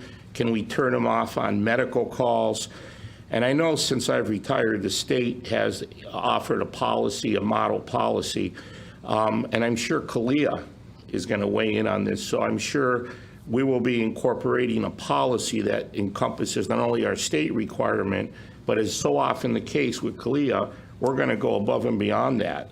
Is that in the works right now? Or? There is a statewide model policy. I have it. Earlier, late last week, I received as an example the Groton Town policy because I'm out there on the hunt for the other policies that are there. The union president and I have had discussions about our mutual obligation to discuss what's going to be a policy that's going to work consistent with the needs of the community, the needs of the department, and the needs of the officers. That is integral to the success of this program. Okay. And there'll be another time where we can talk more about this police accountability as it pertains to municipalities, but make no mistake about it, this is going to cost taxpayers in this community, not just this system, all the non-related camera requirements. Was it $20,000 a year for psychiatric exams? The mental health exams will run us about $20,000 a year. This requirement is another one. Some of the training requirements that are present, there are 4 or 5 areas. I don't want to take up any more time on it, but thank you very much. Thank you. Council Riley and Councilman Genie. Okay, so I understand what we're buying and how the numbers work out. You said that you needed 100 cameras. So I remember watching a presentation that you did before, and we definitely don't have 100 officers out on patrol on all the shifts together. So is it that each patrolman needs 2 cameras and then we have extra for backup? Or is it that every officer, no matter their job, has a camera at all times? Can you explain to me how we get to that number of 100? Absolutely, I'd be happy to. There are 95 officers. Everyone has their own camera. When I go to chiefs of police meetings, There are chiefs there. They're not turned on at that point because it doesn't meet the trigger. There are chiefs wearing cameras. You will see me wearing a camera in the future. So 100 cameras is 95 officers and 5 spares for when things go down. Okay, that's exactly what I needed to know. Thank you. Thank you. Councilman Genie. Thank you. Thank you, Chief, for your presentation and Thank you, ma'am. providing us with the detail ahead of time. I'm you. not going to go into the weeds with you. I trust your judgment. You're doing an exceptional job with our PD, and our officers are stellar. If you could please just clarify, Exxon is the package you're recommending, Yes, ma'am, Axon. okay? And it's a $251,494 per year average. What do we have available in our budget now to help with this cost? Do we He has nothing in his we budget. have nothing left? Right, we will start from, because it's a CIP, normally we wouldn't have had that, Okay. except for the costs of software that we put in each year and other, the cartridges for TASER, like ammunition, that will become a recurring cost once it's on board. But that is why John, at the next meeting, will have resolutions for your perusal that will be the first installment and where he's going to take that from. We'll have some discussions with you and leadership Right. as to the fund balance. Do you want to put it in a lease package? But I think we want to do at least the first to get it boots on the ground as quickly as possible. But there's nothing in the current budget. But we certainly have resources available to fund this. Oh, and that was my other question, and Chief, then I'm going to ask Chris. So how quickly do you need the funding, is my question. It is not tomorrow. It is not that urgent. I think that we have some time here. We do need to begin this discussion. Okay. And then to our town manager, Chris, I know, you're referencing unfunded mandates, I get that. Could we, at our discussion with our finance person, maybe get a little more detail from the state in numbers as to percent maybe of what they are going to fund and how we can offset? Now that we know that we're going to be moving forward, we'll have the chief make inquiries to the individuals he spoke of. I think these amounts they've talked about probably are going to be in the ballpark, and then he can inquire as to what the specifics are and what their application process is, and we'll certainly apply for the most that we can get. No, and I'm confident of that. And I go back in ancient history when you and I talked about the COPS program, and I understand that money is not available or it's is not. limited. But there's hopefully, as we start researching, maybe we can find some areas that we can tap. If I could follow up on just one point on that for you. For the sake of just the easy math, I took the total and gave it to you over 5 years, which is what each vendor did for us. Please know that because OPM is going to reimburse at either the 50% rate or the 30% rate of the first year acquisition costs. If you front load the acquisition costs into the first year, say all of it as an example, that's going to cost you a large amount of money in the first year, but you're going to increase your reimbursement amount from OPM. If you keep it $251 per year, you're lessening your first year expense, but you're lessening your potential reimbursement from them as well. So we'll get input from John on that, and that's a point well taken. It's really, obviously when you go to buy a vehicle or you lease it, you can afford it if you lease over 5 years with an option to buy, but you get a better deal if you buy it up front. We'll look at that. We certainly can afford to do that. And it's really sort of like a lot of the state grants like we did South River Street. We put all the money up front anyway, folks, and then at the end of the project, they reimburse us their 80%. So if we can save a good amount of money and it looks to make sense, then we could make that recommendation when we bring it forward at the next or the following meeting. And John's listening. Yep. I see him sitting up there looking very distinguished and contemplative. And Chief, again, thank you for a superb job with our PD and all of our officers. We Thank you, very ma'am, and I much thank you for the appreciate it. support. Thank you.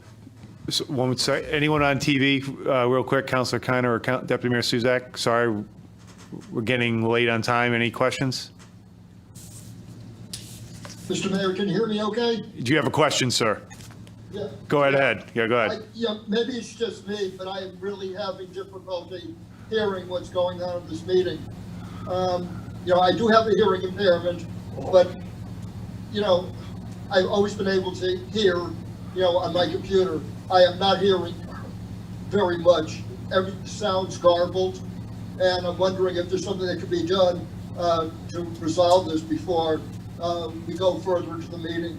because I'm not going to be very productive at this meeting if I can't hear what's going on. Paul Russell is listening, and Alex Okay. Geiner Mike, will, if they can do anything, they will, and we'll work on it for the next meeting, if not this evening. Thank you, Mr. Geiner. If people in the council chambers, while speaking, if they could look at focusing and moving closer to the microphone, Right. it would be beneficial for those that are on the HD meeting. I'm also watching on YouTube right now. And Bill, I put it on YouTube. That's the only way I'm able to hear the meeting. I'm having the same problem. Okay. You know, I hardly heard anything up to this point, and that's what's wrong. Obviously, if I'm supposed to represent the people of this town, I should be able to hear what's happening, and I just get, and it's very frustrating. We'll work on it for the next meeting, if not this evening. Yeah, Bill has a very valid complaint, Chris. Well, I would say, I think, not to be a little defensive, I'm beating back. not to be defensive, but I think our staff did an amazing job to pull this all together. We could have stayed on remotely, and it would have been perfect, as it has been, but trying to allow the public to have input and do it live. I regret that we weren't perfect this evening, and I'm not being fresh about it, but we'll work to do it next time. But they did an extraordinary job, considering most other towns didn't have the ability or the desire to even come forward like this, and we did. They've worked, I've been down here in these chambers, Deb McCarthy, Alex, and Paul Russell every day for the last 8 days to make this come off. So I know it's unfortunate that Donna was unable to be here. She's away, and Bill, obviously, you have the hearing impairment. We'll work towards that, but I don't want this to be a diminution or a ding against staff, because they did a remarkable job. So we'll work on it, but again, nothing's perfect in this world. Please just speak right into the mic. Councilor Hemler, please, go ahead. Real quick, you're going to need an employee to do FOI request and probably maintenance of the cameras. Is it possible that could be a civilian position, so it'd be a little less cheaper? That would be wonderful, and that would be ideal. Okay. Yes, ma'am. So in closing, Chief, just real quick, for me, whatever the package is, I appreciate your recommendation. Is there going to be, so this has been always my concern about the constitutionality of it, is that if an officer just, again, maybe stops, get a coffee, turns it off, maybe has a 15-minute break, and then something happens, Yeah. right? And then, Chris, we didn't mean it as. Donna, hold on, Donna, it's okay.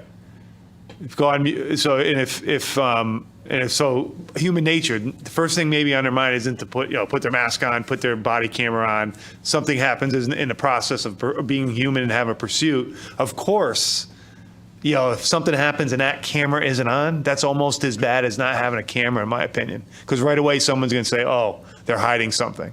So I guess my question is there a defense mechanism, for lack of a better term, to help to make sure it protects the officer, just in case, again, in their daily routine or nightly routine, something happens where maybe they just forget to turn the thing on, if whatever the policy turns out to be. So there's that protection, because that's my only concern with it. I mean, I agree that we have to do this, and this protects the town and the officer, but we have to have some protection for being human, where if someone, again, just forgets to turn it on, or maybe turns it off by accident, takes it. I mean, I don't know how it works, so I apologize if I'm speaking out of church, but you know what I mean? I do. So I just want to make sure that package includes something along those lines. So the standards for when it must be on are very clear under the policy. Yeah. The standards for when it must be off are also clear under the policy. Okay, good. Hospital visits, sexual assault victim, domestic violence, situations. There is not an exception. I mean, and the problem would be, it would be almost open-ended. There isn't a specific policy exception for the I forgot situation. Okay, so it'll be strict, and when they're on duty, it's got to be on. Not continuously. When they're involved in a law enforcement interaction, it has to be on. All right. And That's there just are my a number. concern. I mean, There are a number of automatic triggers: when the lights go on, when the siren goes on, when the vehicle hits a certain speed, when the firearm is drawn from the holster, when the taser is drawn from the holster. I can only assure you of this. There will be many times it's on when it shouldn't be. Right. And there will be many times it's off when it should have been on. Right. That's human nature, much like this technical Right. difficulty here. You see in some of these, well, we had the body cam, there's a shooting, play it, it's a malfunction, and everybody's going to jump to the conclusion it was on purpose, it's a Right. conspiracy. But you know what? when they create something and in particular a human being that's perfect, Right. then we No, I won't know. have to I'm be just worried about, I mean, because. Well, it's a valid point, Yeah, but you that's can't, all. we're going to have, like I said before, you'll have 90+%, and there are going to be times it just didn't work, or it was off, or, and God forbid, a time that an officer's going to turn it off when he shouldn't because he's afraid. Right. All of those things, anything you can think of is going to happen. exactly. But this company is the best, and we'll get the best product with the best safeguards, and that's all that we can do. Yep. Yes, sir. Thank you. No, I appreciate it. Yes, sir. Yep. I think, so we got to move on to the meeting. Any consensus to be able to be ready by next meeting? Maybe we'll just, I think, we don't need it, but I think make your recommendation. I think by next meeting, we'll be ready to discuss this. Yes, hopefully within the 2 weeks, we'll have made the inquiries, we'll have the funding piece, and as soon as the chief, and then he'll move forward. I don't know if it will be, because he'll have to have contracts ready, they'll have to be reviewed by the town attorney, we'll have to submit reimbursement, we'll have the timeframes, but I think we're pretty much in a position to say it's option one, Axon, and we'll have everything ready hopefully by the first meeting in October, and then follow up the second meeting if we have to in October as well. Thank you, sir. Appreciate it. Thank you, Mr. Mayor. Thank you, ladies and gentlemen. All right, moving right on to, sorry, we are late at 7:20. It is, again, welcome everyone. Tonight is the regular meeting of the Enfield Town Council, Monday, September 21st. Yeah, September 21st, 2020. Again, sorry, it is 7:21. The first public hearing for the conveyance of 28 South River Street. Let me read the public notice. Due to the COVID-19 public health emergency and pursuant to Governor Lamont's executive orders, public comment on the proposed conveyance of 2632 Church Street and 28 South River Street was received by written testimony only. Electors or taxpayers submitted comments to an email address dedicated to receiving public comment on a proposed conveyance for 2632 Church Street and 28 South River Street at phcomments@enfield.org. All public comments received were posted on the town website under the town council. The town received 0 public comments concerning the proposed sewer fees, not sewer fees, proposed conveyance, in which were shared with each town council. Since we have no comments, the public hearing is closed. And we move right on to the let's open a meeting, then do the proclamation? Or do the proclamation first? I'm a little rusty. Do the proclamation? We're going to do a proclamation first before we go to the regular meeting. In honor, proclamation declaring September 17th-23, 2020 as Constitution Week in the town of Enfield. Whereas more than 2 centuries after our founding fathers gathered on September 17, 1787 in Philadelphia, our nation continues to be guided by the Constitution of the United States of America. Whereas the Constitution of the United States reflects our ideals and establishes a practical system of government, it provides 3 separate branches, the legislative, the executive, and the judicial. Whereas the Constitution protects the rights of our citizens and maintains the rule of law. Whereas during Constitution Week, we affirm our commitment to the stated purposes to form a more perfect union, establish justice, ensure domestic tranquility, provide for the common defense, promote the general welfare, and secure the blessings of liberty to ourselves and our prosperity. Now, therefore, I, Michael Ludwig, the mayor of the town of Enfield, on behalf of the town council, the town administration, the entire community do hereby proclaim September 17th through September 23rd, 2020 as Constitution Week in the town of Enfield. Encourage the citizens of Enfield to honor the achievements of our founders while making time to reflect the right and privileges of our citizenship. And we'll hand it out to the Daughters of the Revolution, who could not be here tonight. All right, folks, we get right into the regular meeting. Prayer by Councilor Riley, please.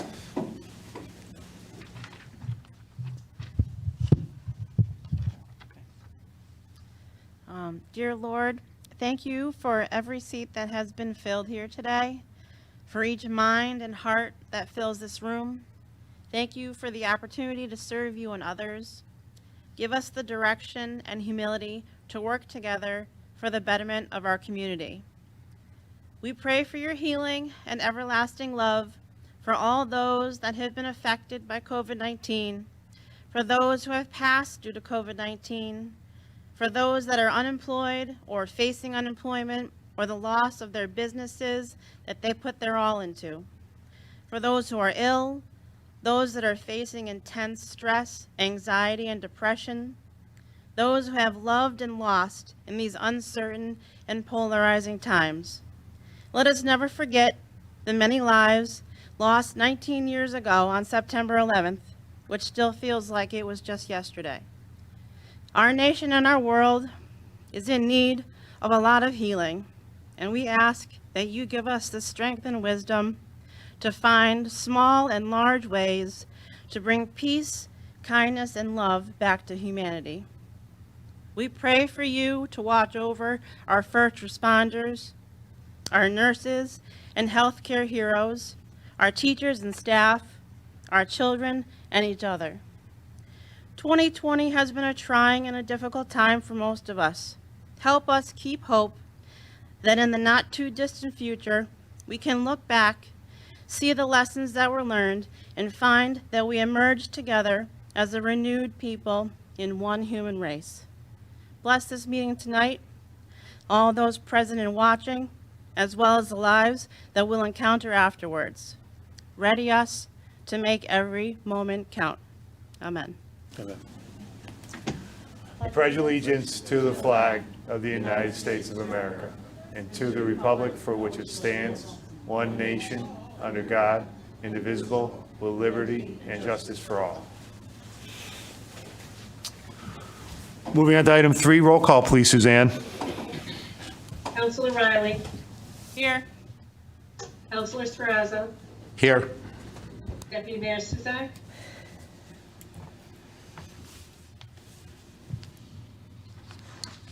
is here. Counselor Ungary, Here. Counselor Bosco, Here. Counselor Sakala, Here. Counselor Hemler, Here. Counselor Kiner is here. Mayor Ludwig, Here. Counselor Mancini, Here. Counselor Muller. Here. There are 11 members present that are absent. Thank you, Suzanne. In case, then item number 4, the fire evacuation announcement. In case of a fire, we have one way out right now, right through the back of the council chambers. Please go orderly, left to right, out and through the doors and out into the parking lot. In case of a fire. Moving on to item 5, minutes. Yes, sir. Moving on to item 5, minutes of the preceding meetings. Special meeting June 22nd, 2020, special meeting July 6th, 2020, special meeting August 3rd, 2020, and special meeting August 17th, 2020. So Do I have a motion approved by Councilor Mangini? Seconded by Councilor Riley. Any additions, deletions, or corrections to any of the minutes? Anyone on can you hear me on the phone? They're going to be on a delay now Yeah, because they're listening to it on YouTube. okay, So they're both going to be on a delay. all right. Can you guys hear me? Delay, do you have any deletions, corrections on the minutes?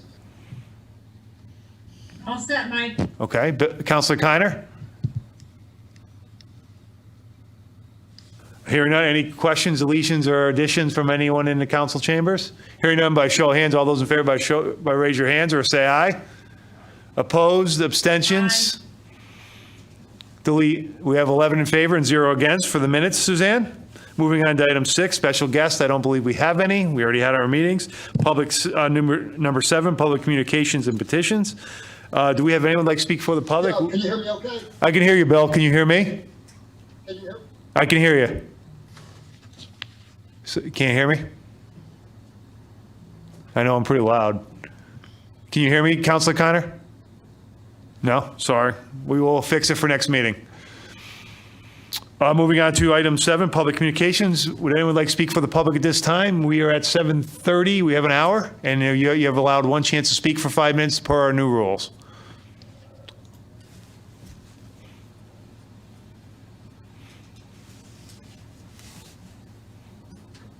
Welcome. Name and address for the record, please. Marie Pisner, 25 Roy Street. I just want to say it's wonderful to be back at 7 o'clock and in chambers. I came, I'm going to sit through the meeting, and I'm just thrilled to be here. And I just also wanted to make a point to congratulate Chris on his retirement. You've done a great job for this town, and we're very grateful, but I wish you a very happy, healthy retirement. So, again, thank you all. Thank you. Oh, good. All right. Public communications, I declare closed. Bill, can you hear me now? Hopefully. Councilor Kleiner? I declare public communications closed. Moving on to item 8, councilor communications. Again, we'll go to folks on the phone first. We'll let them go first. Councilor Keiner or Deputy Mayor Suzak? Can you hear me? It's great to be back, Mike, and seeing everybody. I know Bill and I are having a little bit of difficulty, but it's no reflection on the staff. It's just, you know, I think Enfield's done a really good job. I think we've kept our citizens informed. And everybody keep up the good work. Thank you. Thank you. Councilor Keiner. Go ahead, sir. You have the floor. Go ahead, sir. Yeah, go ahead. We're on councilor communications.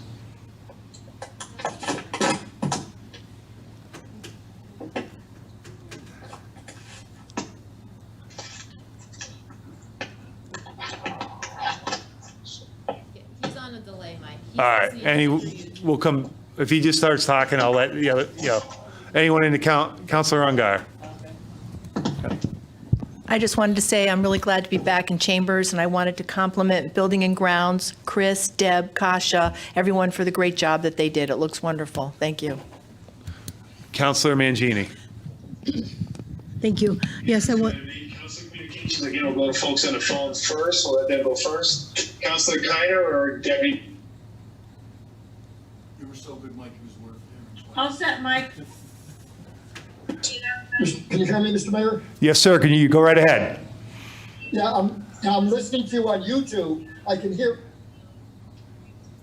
you fine on YouTube, so I'm gonna do the best that I can.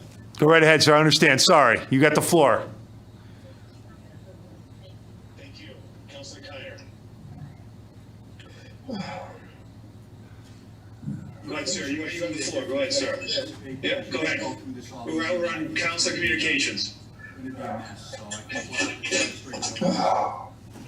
Councilor Mangini, go ahead. Hey, Mike, Yeah. I think what happens is YouTube is on a delay, so there's a delay between Okay. what's being played on YouTube and when they're listening to it. If he just starts talking, I'll let, anyone in the Councilor Ungar. Go ahead, Councilor Mangini. thank you. Again, I'm glad to be back in Chambers, and I do want to thank the staff for allowing us the opportunity to come forward and have an open meeting. Did a great job. Thank you. I do want to thank our Mayor, Mike, for reading the proclamation on behalf of the Daughters of the American Revolution. This week is very precious to all of Can you us, hear me okay? Constitution Week. And in light of the fact that we've lost a great constitutional lawyer, actually judge, Supreme Court Judge Ruth Bader Ginsburg, it's very appropriate at this point that we reflect on her work, and we should, all be very thankful for what she's done for all Americans, standing up for our rights. And especially being Constitution Week, I think it's appropriate. So again, everyone, please remember the Constitution is so very precious to all of us. It is our rights, and it preserves and protects us all. Thank you. Well said. Anyone else? Councilor Peraza. Mr. Bromson, I'm going to be brief. Speaking of Mike. Mr. Bromson, Quite working. I'm just gonna listen to the proceedings on YouTube and do the best that I can. Okay, but we apologize because I know it's got to be frustrating. We're sitting here, and I know you can't see it. I'll give you a tour if you can come in tomorrow. The chambers look beautiful, and Donna, they did a spectacular job, and we all can see you and hear you, so it seems to be perfect for us. And I know it must be frustrating to be there, that you can be heard, but you can't be seen, and with the echo in the background. So I do extend my apologies for that. We'll work on it for the next meeting, and perhaps you could listen and monitor this time. In the next meeting, we'll have Jose and Mr. Russell work it out, hopefully. So thank you for your indulgence and patience. But as I say, it's unfortunate because being here, it's just a wonderful experience. So hopefully you'll be able to share in that with us next time. Thank you for your patience.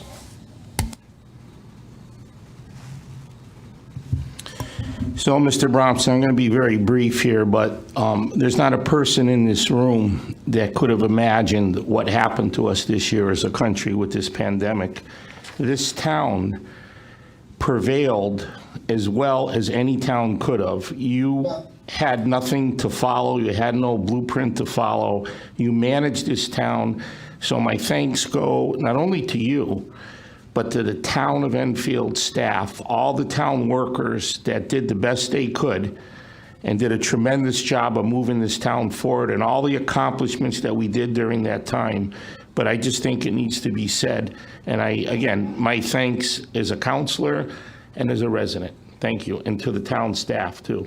Thank you. Thank you. Councilor Muller. I promised I'd keep it short for the mayor. On Monday, September 14th, we had the groundbreaking ceremony at JFK. It's really good on the renovation. We have a great team, Gilbane, JCJ, and CSG. They're currently working on the media and telecommunication packages. Thank you. I make a motion to suspend the rules and move items A1, A2, E, F, G, H, I, and J to miscellaneous and proceed to vote. Motion to submit, suspend rules by Council Muller, seconded by Council Mangini. Councilor Mangini, any discussion on the motion? Hearing none by show of hands, all those in favor? Opposed? Abstentions? Say aye. Suzanne, it's unanimous. Move to items through miscellaneous. We move to item 9, Town Manager Report. Since he just stepped out. Town Manager Report. I didn't see. Kasha, can you hear me? Yes, I can. Are you able to hear me? Yes. So do you, Chris stepped out. Anything would you like to report in his absence? Sure, I can take it off. So we have some good news about ballot boxes. As you've seen for a while now, we've had 2 behind our town hall. The town was recently notified by the Secretary of the State's office that we'll actually be receiving another one, and then they sent us 2 instead of just 1. So now we have a total of 4 in town. We have installed one of those new ballot boxes in the outside lane of the Enfield Express, so you could actually drive through and drop off your application. And then the other one is installed at the Central Public Library, a little bit past the book drop. Again, you can drop it off by just driving up in your vehicle as well. All locations, all 4 locations, or excuse me, 3 locations to get to the town hall are monitored by camera. So we're confident that they're secure, and we're very excited to be able to offer the drive-through feature in the 2 of the locations. So that's great news. And then absentee ballots for those who submitted applications will be mailed out during the first week of October. Thank you very much. And also we have some good news. A few weeks ago, the town issued an RFP for environmental site remediation hazardous building material abatement at the Eversource property, which is approximately 3 acres on North River Street along the Connecticut River. Last week, I went over there with Nelson Terreso, and there was a project presentation and a site tour of the property for the 5 firms that had responded, all of which are pre-qualified contractors with the state Department of Administrative Services list. And these contractors have until October 8th to submit their final proposals. And then just 2 short days later, again, Lori Whitten, Nelson, and I had gone out to do a tour of the Casket building with the prospective developer. And this is the property that's right across the street from the Eversource property. And this developer that came out is part of a firm that specializes in the restoration and adaptive reuse of old buildings. So they are also very interested in that property. They've been eyeing it for a few years. They're interested to see the outcome of the RFP for the property across the street, as the Casket building and anything done there will require parking. So that's also good news. So hopefully more to come in a few weeks on that. Senior Center news as well. We are excited that we plan to reopen the Senior Center on October 5th. And, the Senior Center, the building might have been closed, but our staff has really been working hard since the beginning of COVID. They've been offering a ton of virtual programs, a ton of drive-through programming and making and taking crafts. They've really kept busy. But they're very excited to open their doors and see all their guests again. We did receive guidance from the state last month on how to reopen, and it's going to look very different than it did prior to COVID. They're taking a lot of precautions, for example, having separate entrances and exits, They are removing a lot of the tables, obviously hand sanitizer stations all over the place. So a schedule will be coming out in the coming weeks on in-person fitness and art classes that are being offered.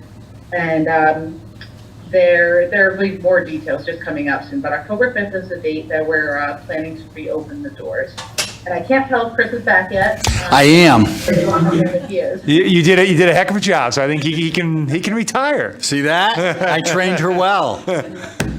Thank you, Kasha. Our assistant town manager, we're on town manager report. Anything?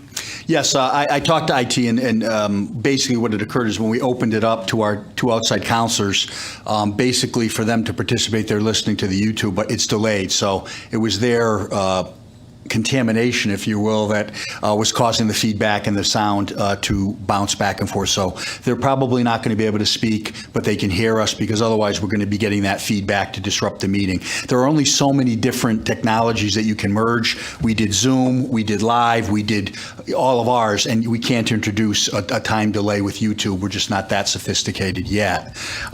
So I apologize again to them for that. They'll hear everything, but thankfully, two of the most important issues were done in the special, the cameras and the solid waste, and also the WPC. So the remaining issues are obviously vital, but they're not as critical. So I'll just have to ask them for their indulgence to be able to listen and not speak.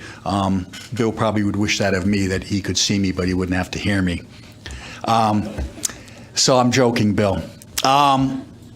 Basically, I think Kasha covered it. Did she cover the Enfield Farmers Market?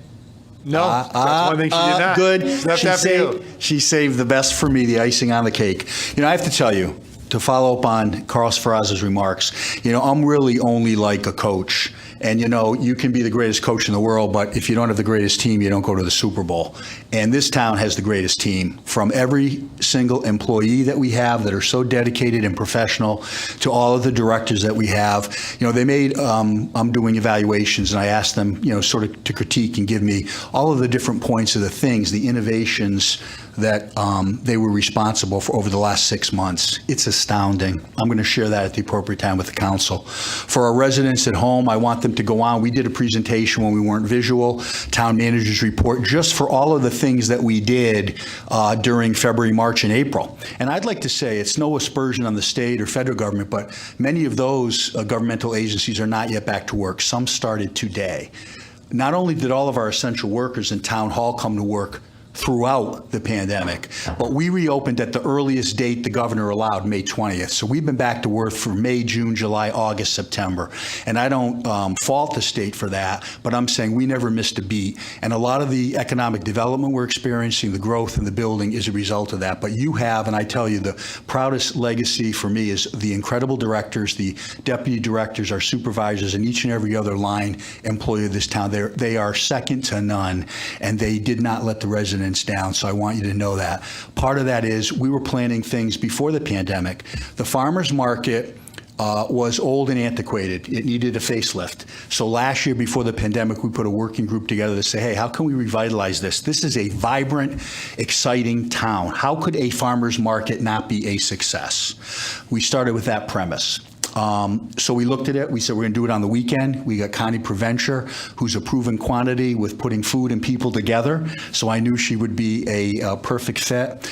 Deb McCarthy, Kasha, Lori Witten. We had a lot of different people have input with it. And of course, then we were ready to go on Sundays here in the town green from 10 to 1, and COVID came.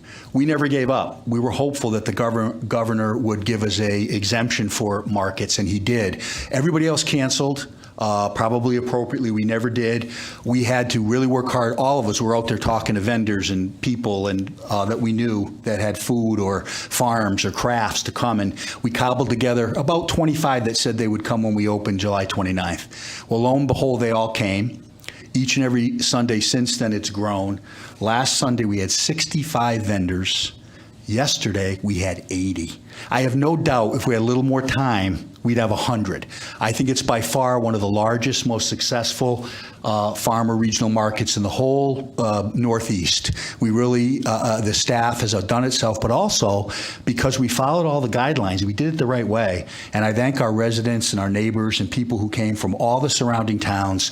I talked to the vendors. They said they've never encountered more polite people, people who were more thankful that they were there. They did a robust business. We go and tour it, and, midway through it says sold out because we have such remarkable turnout, but everybody wears a mask. Not once, and I came almost every Sunday, I know a lot of you I saw there, not one person was belligerent and didn't participate. Everyone did social distancing. Families felt comfortable and safe to come, and because of that remarkable turnout, it was a great success. We're already planning for next year. I will tell you that many vendors have asked, and we're working on it. They would like to do it through the winter. So we are actively, I can't promise anything, looking for a site. Remember, the rules change with the numbers and being indoor. Kasha is looking at it. Lori, we have some exciting prospects. We reached out to an area in the town that would be incredible for it, and we could keep it going through the winter. But I think it's a testament, again, like I say, to the team we have in place, for your support. You support your employees at every turn, and they know that, and it makes all the difference in the world. They know it. You never miss an opportunity to thank them, whether it's the police or our EMS or our building and grounds for the job they did today, or leaf pickup, or opening the playscapes, opening the schools, the custodians who clean and make it safe for our children to return, the remarkable job they did in 2 days to open for ERFC at the Annex. It is the most amazing thing. I'm not gone yet, but it will break my heart to say goodbye to all of these good people. And I know many of them for 3 decades.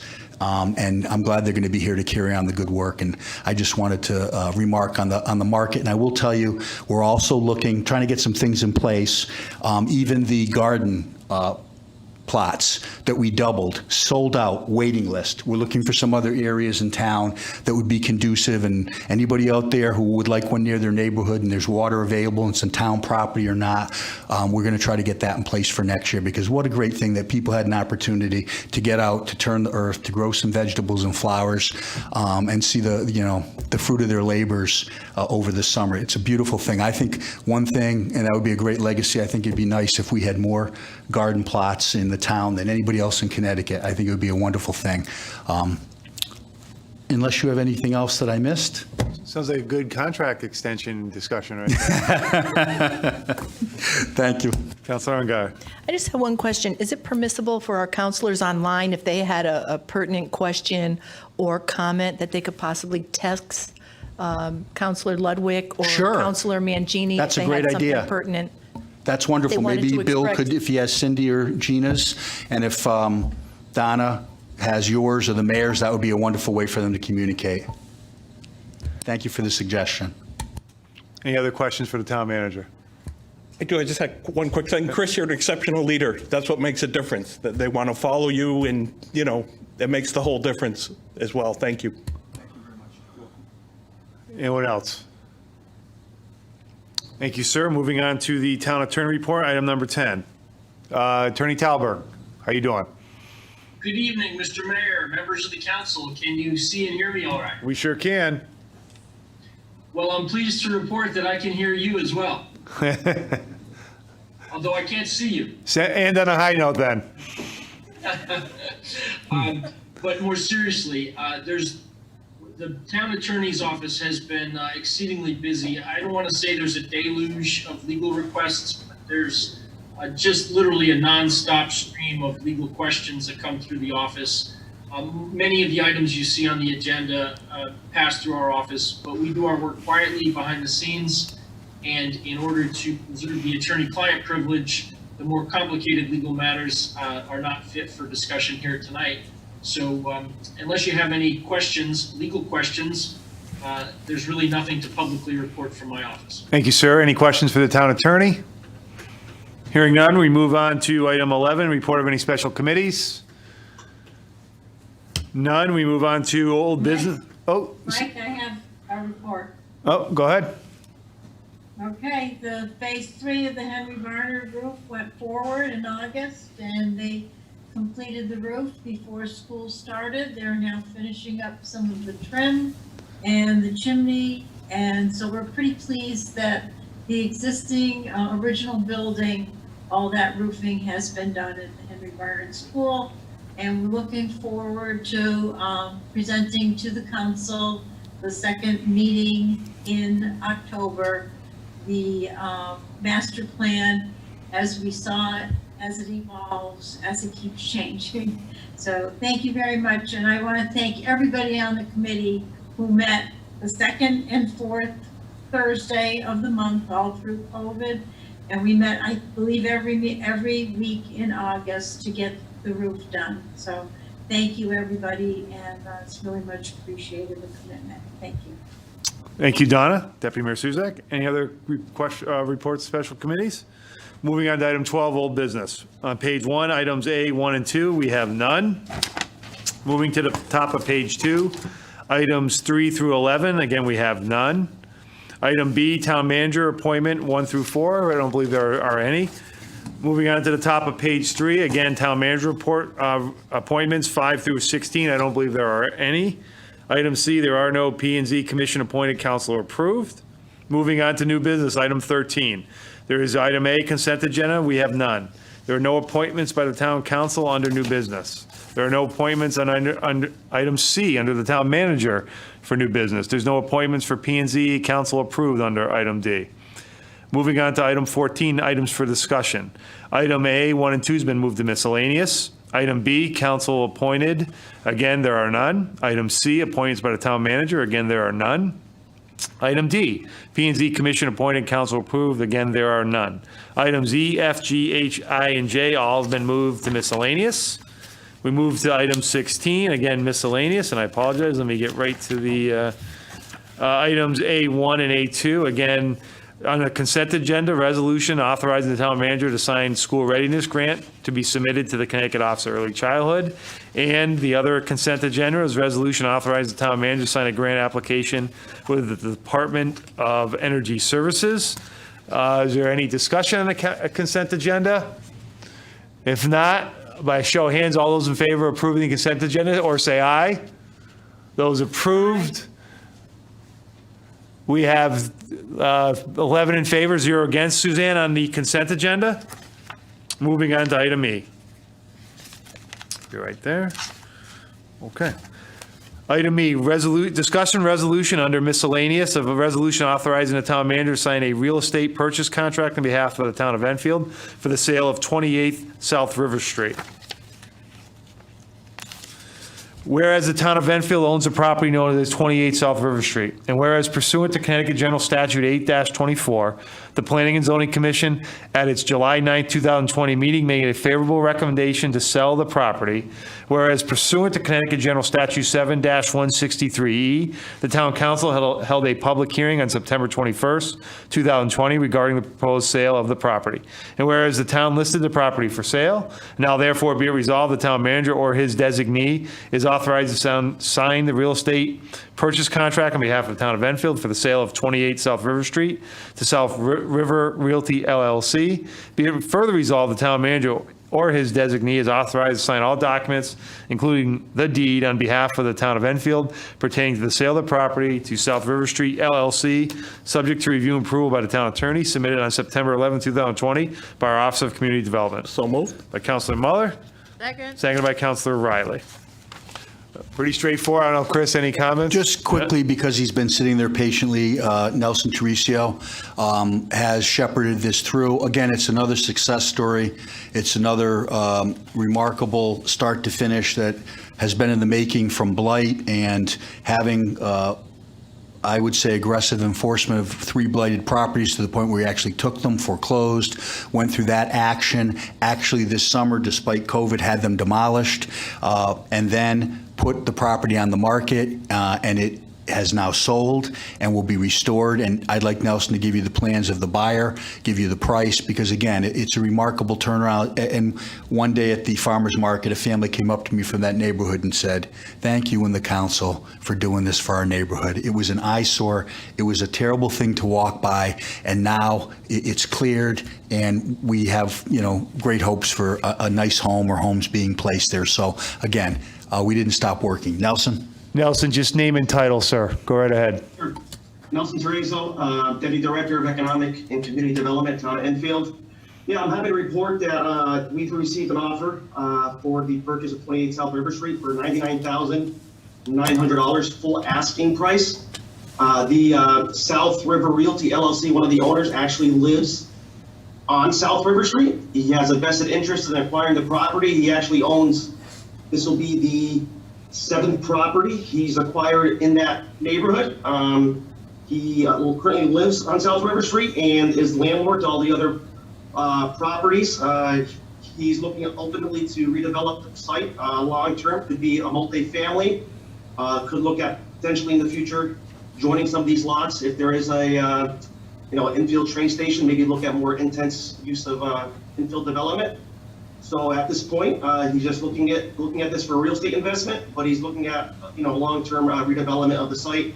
Again, it's somebody who lives in the neighborhood. He's a town of infield resident. So I'm pretty satisfied with with who's purchasing the property. Thank you, sir. Any questions from the council? I didn't get, did Deputy Mayor Suzak or Councilor Kiner submit any questions? No? No, so Bill said he's just going to listen, don't count him in Okay. on the votes. No problem. Deputy Mayor Suzak. You have a question? No, I'll set. Okay. Thank you. And sorry, Councilor Scott, sorry, you said, So he can only listen since he's on a delay, so he said do not count him in on the vote. got it, thank you. Okay, So he's Suzanne, you hear that? No. So just don't count, Councilor Kiner can only hear, so just don't count him on the votes. Okay, no other questions? Thank you, Nelson, we appreciate it. Roll call, please, Suzanne. Counselor Riley, 4. was there a 4? Yes. Yes. 4.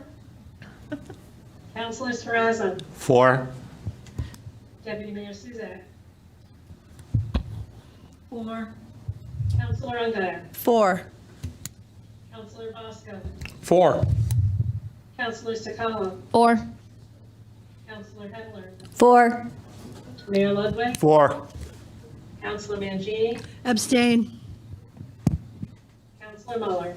4.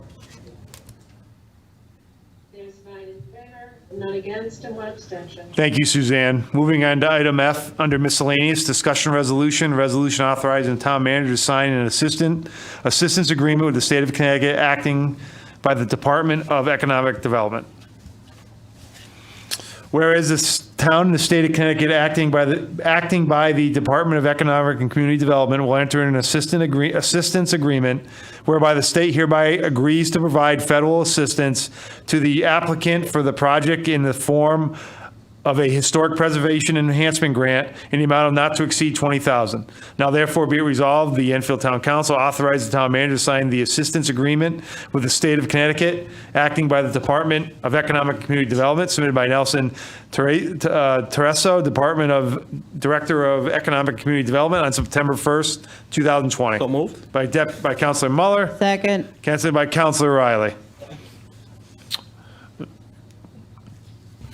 Again, another great accomplishment. When Nelson interviewed for his position, I think he was a little shocked because when he left, I said, okay, take a ride through Thompsonville, and he'll laugh. I said, and come up with 2 different grant applications or rehabilitation applications that you can see, and you got the job. He did, and he hasn't stopped since. You may have me retired, don't let him leave. The money that he's been able to look for us and for nonprofits and the, Opera House players and out at Hazardville Institute have been remarkable. He's a tireless worker. This is another example. He started back in April for the Historic Society, got them on the register, looked for money, and here it is, $20,000 up to that we'll be able to now use towards them. And I thank him. If he'd like to add any 2 cents to it, Nelson, please do, but thank you for all your hard work. Absolutely. Chris, so when I first started here in town, I met with the Infield Historic District Commission. I quickly realized that they didn't have a handbook, regulations, guidelines for, people living within the Infield Street Historic District on what to look for in terms of getting a certificate of appropriateness. They do have an ordinance, but they don't really have any guidance. So, I applied for a grant this past summer. It was a pretty quick and easy process. Since we're a certified local government, it's a $20,000 grant, which is going to be used to hire a consultant just to prepare what is called a Infield Historic District Commission handbook. It's going to provide guidance on how you obtain a certificate of appropriateness, what are the design guidelines within the within the historic district, what's considered an appropriate modification or an inappropriate modification, what are character defining features within the historic district. So it's going to be a guidebook. It's going to provide the residents of the Enfield Historic District Commission, when they come in for a certificate of appropriateness, what is exactly needed. When looking at the facade, exterior walls and siding, windows, the front entrance, the porches, the roof, things of that nature. So it's going to give them a little bit more guidance into the future, because there really is no guidance in the existing ordinance, which was created in 1972. So I've actually already created the RFQ. It's gone through town purchasing. It's with town legal now, and I have a meeting with the Historic District Commission this Wednesday night, and I look forward to getting this advertised in early October. That's great news. Yeah. Any questions for Nelson or Chris? And again, one of the innovative programs, I just want to brag about Nelson, like everybody else. They make it look easy, but it's all of the hard work they do behind the scenes that make these things come to fruition. It's not easy. It's blood, sweat, and tears, and they do the work. And I will say that we'll have an update at the next meeting. One of the most amazing programs that Nelson that we worked with, he came and we said, yep, I think that would be great. We talk about bringing people to our community, inclusiveness, diversity. The first-time home buyers, I'm going to have them give you a report on that. The families and the diversity of those people who were able to come to different areas of town that we were able to help buy their first home is incredible. And I really think the testament to our people is we do the work. We don't just talk the talk. It's so easy. I'd like to say the word BS out loud, because that's what you see a lot. And our staff just puts their head down, and whether it's Donald Nunes and with all of the ordinance, the town attorney, that remarkable addition, the greatest thing I'm going to be proud of, and I have to get this in before I go, is the staff, the incredible people that we've hired. And like I said, 11 or 12, they are the finest in town government, and I'm just so proud of them, and they're going to do you all very proud as we go forward. But thank you, Nelson. And I'm glad you mentioned that. As one of the things I was going to talk about, that program. Councilor Sakala's on it with myself, and it's a great program, and we need more banks and mortgage companies to join. We need more banks, and it can't be just the government. We need the mortgage companies and the banks to join as well. But we'll save that for next week. Any other comments or questions? Hearing none, roll call, please, Suzanne. Councilor Riley. 4. Councilor Sferrazza. 4. Deputy Mayor Suzak. 4. Councilor Ungary. 4. Councilor Bosco. 4. Councilor Sakala. 4. Councilor Hemler. 4. Mayor Ludwig. 4. Councilor Mangini. 4. Councilor Muller. 4. There's 10 in favor, none against, no abstentions. Thank you, Suzanne. Moving on to item G, discussion resolution authorizing the town manager to make and sign an application and execute assistance agreement with the State of Connecticut Department of Housing for the 2020 Community Development Block Grant Small Cities Coronavirus Funding Program. Whereas federal monies are available under the Connecticut Small Cities Community Development Block Grant Program administered by the State of Connecticut Department of Housing pursuant to Public Law 93-383 as amended, whereas in accordance with the CARES Act, funds are being distributed under the Community Development Block Grant, also known as CDBG program, to assist individuals and families in prevention and spread of COVID-19 and to facilitate assistance to eligible communities and households economically impacted by COVID-19. Whereas pursuant to Chapters 127C and Part 6 of the Chapter 130 of the Connecticut General Statutes, the Commissioner of Housing is authorized to disperse such federal monies to local municipalities. Whereas it is desirable and in the public interest of the town of Enfield to make an application to the state for up to $250,000 in order to undertake a small cities community development program and to execute an assistance agreement, therefore should one be offered. Now therefore be it resolved by the town council that item 1, that it is cognizant of the conditions and prerequisites of the state assistance imposed by Chapter 6 of Chapter 130 of the Connecticut General Statutes. And item 2, the filing of this application by the town of Enfield in the amount not to exceed $250,000 is hereby approved. The town manager or his designee is hereby authorized to directed to file such an application with the Commissioner of the Department of Housing. to provide such additional information, to execute such other documents as may be required by the Commissioner, to execute an assistance agreement with the State of Connecticut for state financial assistance, if such an agreement is offered, to execute any amendments, rescissions, and revisions thereto, and to act as the authorized representative of the town of Enfield, submitted on September 14th, 2020 by the Office of Community Development. So moved. By Counselor Muller. Second. Seconded by Counselor Sakala. Again, another application for promoting housing in town. It's a pass-through to the food shelf. Nelson, give a thumbnail. Again, he's out there shaking the trees, looking under rocks, and we commend him for it. And again, Nelson never says no. You know, it'd be easy for him to be in his position just to say, well, I'm going to just look for grants and money for the town. Any group out there that is a great contributor to our town as the food shelf and the others, he's willing to help. He does a partnership. And what is it for him? More hard work. And I mean that. All of our directors are willing to take that work on for the betterment of the community. Right. That's why, if we could, great point. Nelson, if you could just explain how you came about this, I think the public has, go right ahead. This was a special announcement over the summer. CDBG COVID relief money, it's under the CARES Act. They announced it in the early summer. I had initially looked at using this funding for the Enfield Express.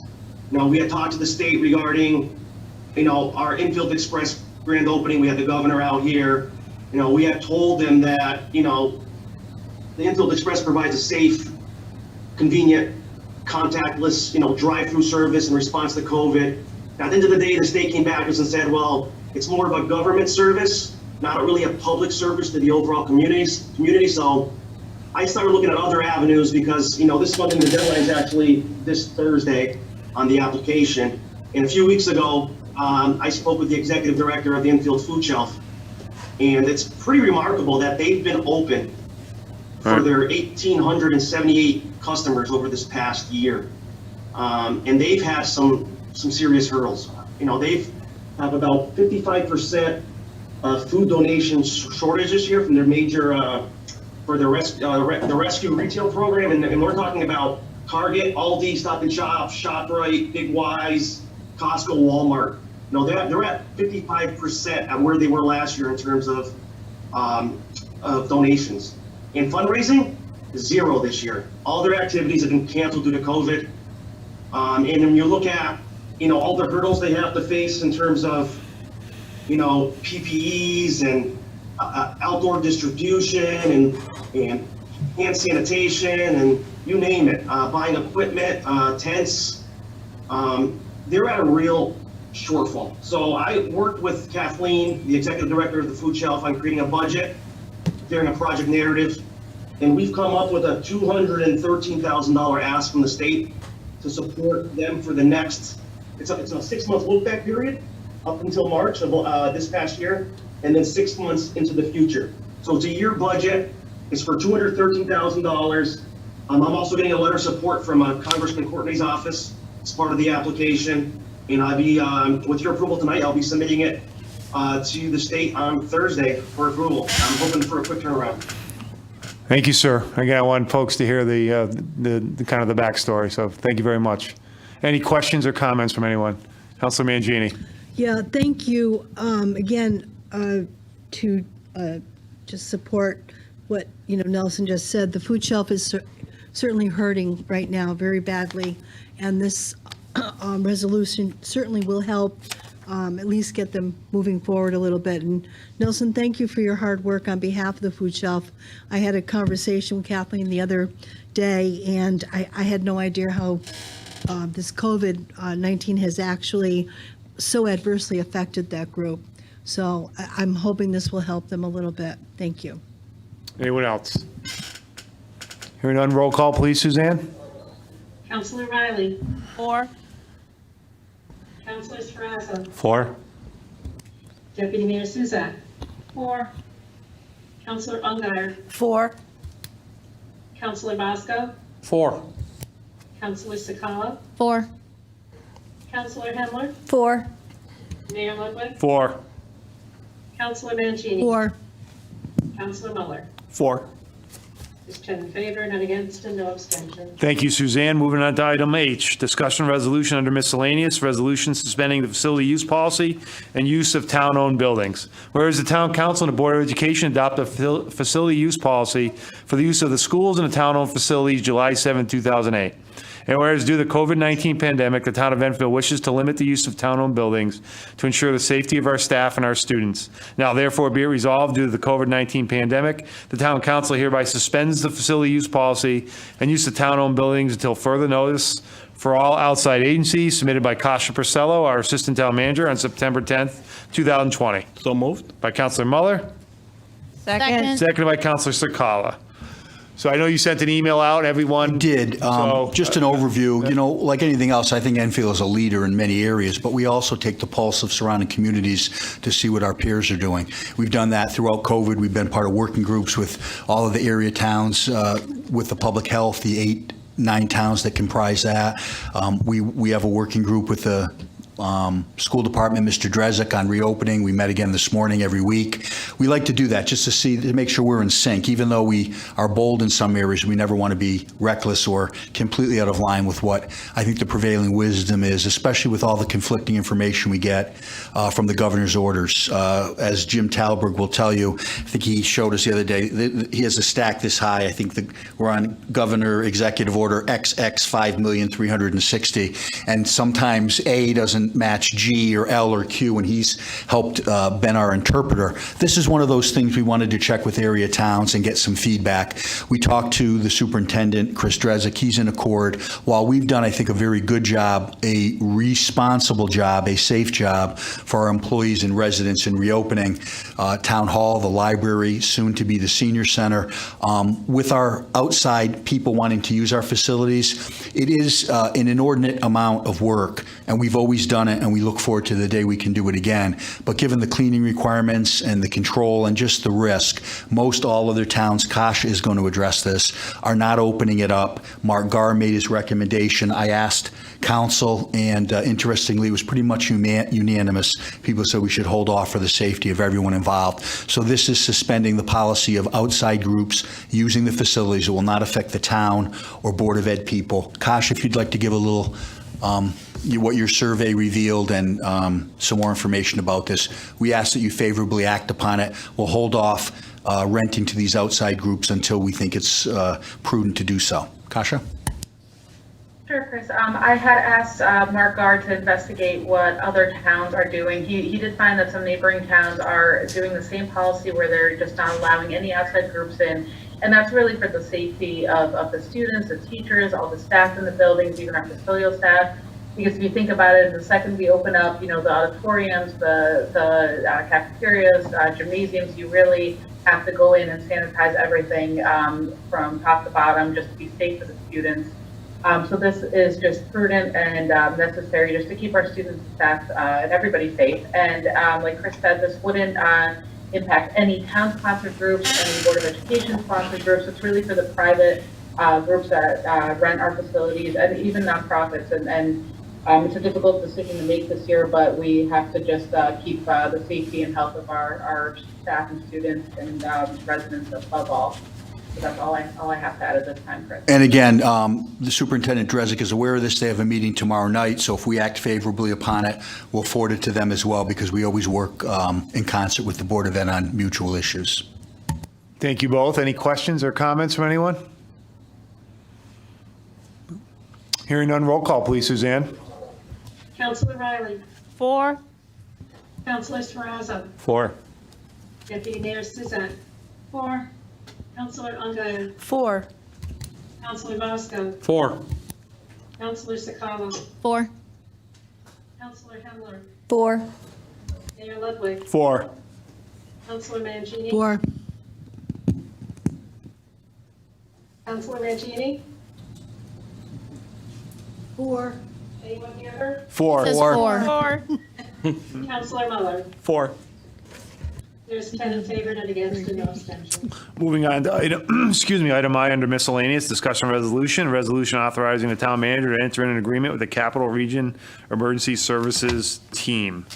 Whereas the Capital Region Emergency Service Team, also known as CREST, has served as the tactical service unit for multiple municipal police departments in the greater Hartford region since approximately September 19, 2000, under a mutual aid compact executed by the original member communities and addendum agreements completed by supplemental departments, whereas the Enfield Police Department has served as a member of the Capital Region Emergency Service Team, also known as CREST, since at least December 2007, when Enfield Police Department personnel were first assigned to the functions. Whereas a recent check on the relevant files was unable to locate a copy of the MOU as having been executed by the town of Enfield. Whereas the town of Enfield is desirous of continuing this mutually beneficial relationship with the Capital Region Emergency Service Team, now therefore be it resolved, the town council does authorize the town manager, Christopher Bromson, to execute the attached memorandum of understanding agreement on behalf of the town of Enfield, prepared by Ehrlich Fox, the chief of police, on August 31st, 2020. So moved. By Councilor Mangini. Second. Seconded by Councilor Riley. Welcome, sir. Thank you, sir. You have the floor. Go right ahead. We believe we're a member of the CREST team. I think they believe we're a member of the CREST team. I don't think they started coming out just to be nice people, but a review of the files can't find the executed document. Document. That's, I have to say, Mayor, I have a pretty good memory, and the legal staff will attest to that. And I know, and the chief, I think, too, I remember being here discussing it. So maybe that was in the infancy stage, and ultimately when it came to vote on the contract or the MOU, I remember in my mind that, and Joey was here, that we did it. So I think it's really a deficit in those looking for the documents rather than the fact we didn't do it, because I'm not going to leave after 30 years and concede that we failed to bring it before council, because I have a vivid memory that we did it. I think I've talked to the chief, and now Joey, another person with a memory of an elephant, but nonetheless, they do update them from time to time, and they have to be revised, so it's good that we've revisited it. It's a great joint venture. Enfield plays well with our other colleagues in the state and federal and local system in many other ways, and this is a true asset to this community. Unfortunately, we've had to activate it more recently, in recent times, than we've had to before, but I think it has averted serious situations that could have gone another way, and I think one of the real testaments to that is that we have 5 officers, Chief, 4 or 5? 6. 6. See, he's always moving things forward on me.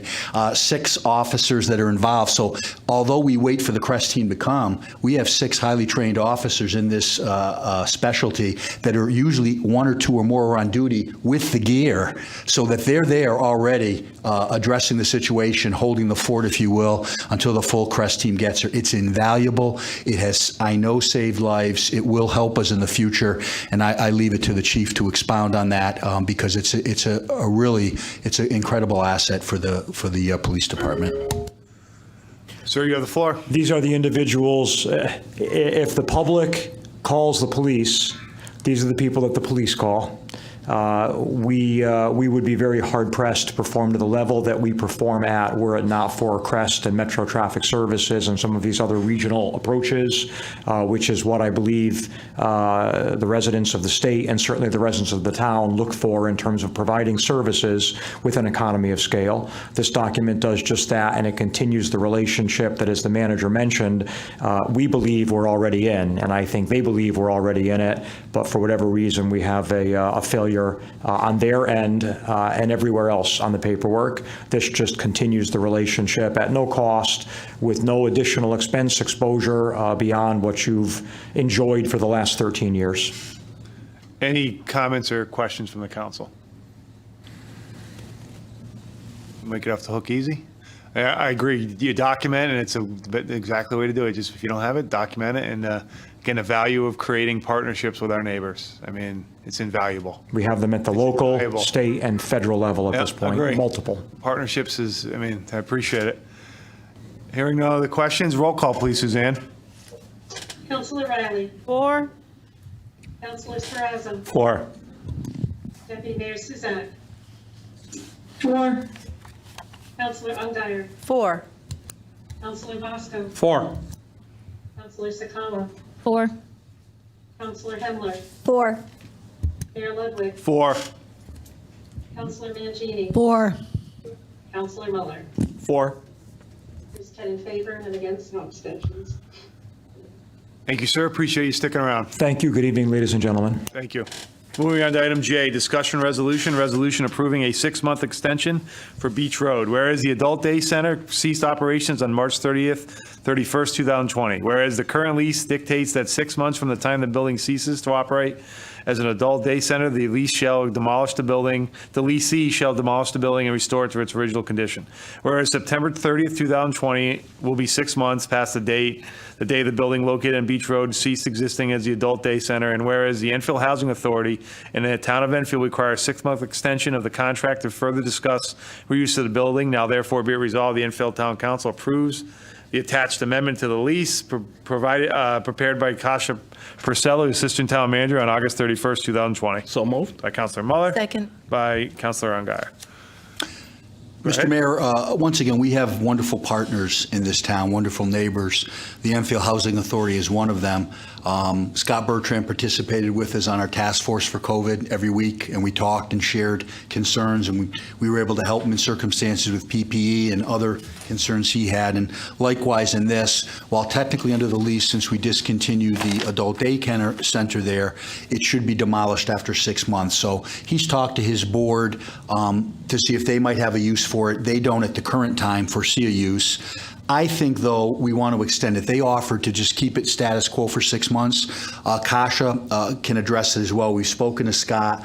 But we feel in this time of COVID, when there are spatial needs and we have to distance, I think we would be short-sighted to eliminate this space because, you know, it has basically a nurse's station, a shower, a kitchen. It's a nice space. And maybe over the next 6 months, we might find a need for it and we would regret tearing it down. While Nelson thinks he would be able to get money in a grant to do so, I'd rather wait the 6 months and see what comes, because just as the annex, it was invaluable in using the 12 classrooms and the cafeteria for the ERFC program. Let's see what the 6 months bring, and when we reach it at that point, if we decide there's no town use and they still don't need it, then we could move ahead to make plans to demolish it. But I think at this juncture, at this time, with where we are and the unknowns, it would be more prudent to keep it and wait and see. There's no additional cost in the lease or anything like that. We just have to maintain basically the heat for the 6 months. We'll shut it down as best we can, like we did with Nathan Hale, to save costs. But I think it would be prudent for us to wait 6 months and see where we're at. Kasha, you have anything to add to that? I'm sorry. No, Chris, I think you summarized it perfectly. I'll only add that the Housing Authority Board actually voted on this in their last meeting, and they have approved the language as presented. Okay. Any questions or comments? Hearing none, roll call, please, Suzanne. Councilor Riley. 4. Councilor Sferrazza. 4. Deputy Mayor Suzak. 4. Councilor Ungary. 4. Councilor Bosco. 4. Councilor Sakala. 4. Councilor Hemler. 4. Mayor Ludwig. 4. Councilor Mangini. 4. Councilor Muller. 4. There's 10 in favor, none against, no abstention. Thank you, Suzanne. Moving on to item 16, public communications. Is there anyone who'd like to speak for the council at this time? Hearing none, I declare public communications closed. Item 17, councilor communications. Anyone like to speak for the council this time? Councilor Muller? Yes, real quick, on Saturday, October 3rd, ARFC is having a farm-to-table dinner on the town green right out here. Tickets are available at arfcinc.org. Thank you. Anyone else like to have any comments? I just want to say in closing, I want to thank every counselor who has worked, every one of you have worked in your own committees, and some of you have done the JFK committee that we had the groundbreaking last week, and you've put a lot of work on the facilities committee. All you folks have worked through the entire, along with our town staff and the school staff, worked together throughout this pandemic. We have never stopped as a town. Each of you as counselors have never stopped doing your individual projects that are important to you, and that's why, knock on wood, maybe we can pull out of this better than we were before it started. So it's a tribute to everyone on the council. And again, I think folks should know that you all have put in time. And again, we've not stopped like other certain levels of government has stopped over the last 6 months. You folks have not. And so everyone needs to understand that again, along with our staff, everyone has done their part to help the town hopefully become even stronger than we were before. So it's a tribute to all of you folks, and you should be proud of yourselves. Moving on, I have a motion to adjourn. So So moved. Counselor Second. Riley? Second. All those in favor, say aye. Aye. Good night, everyone. Have a good night.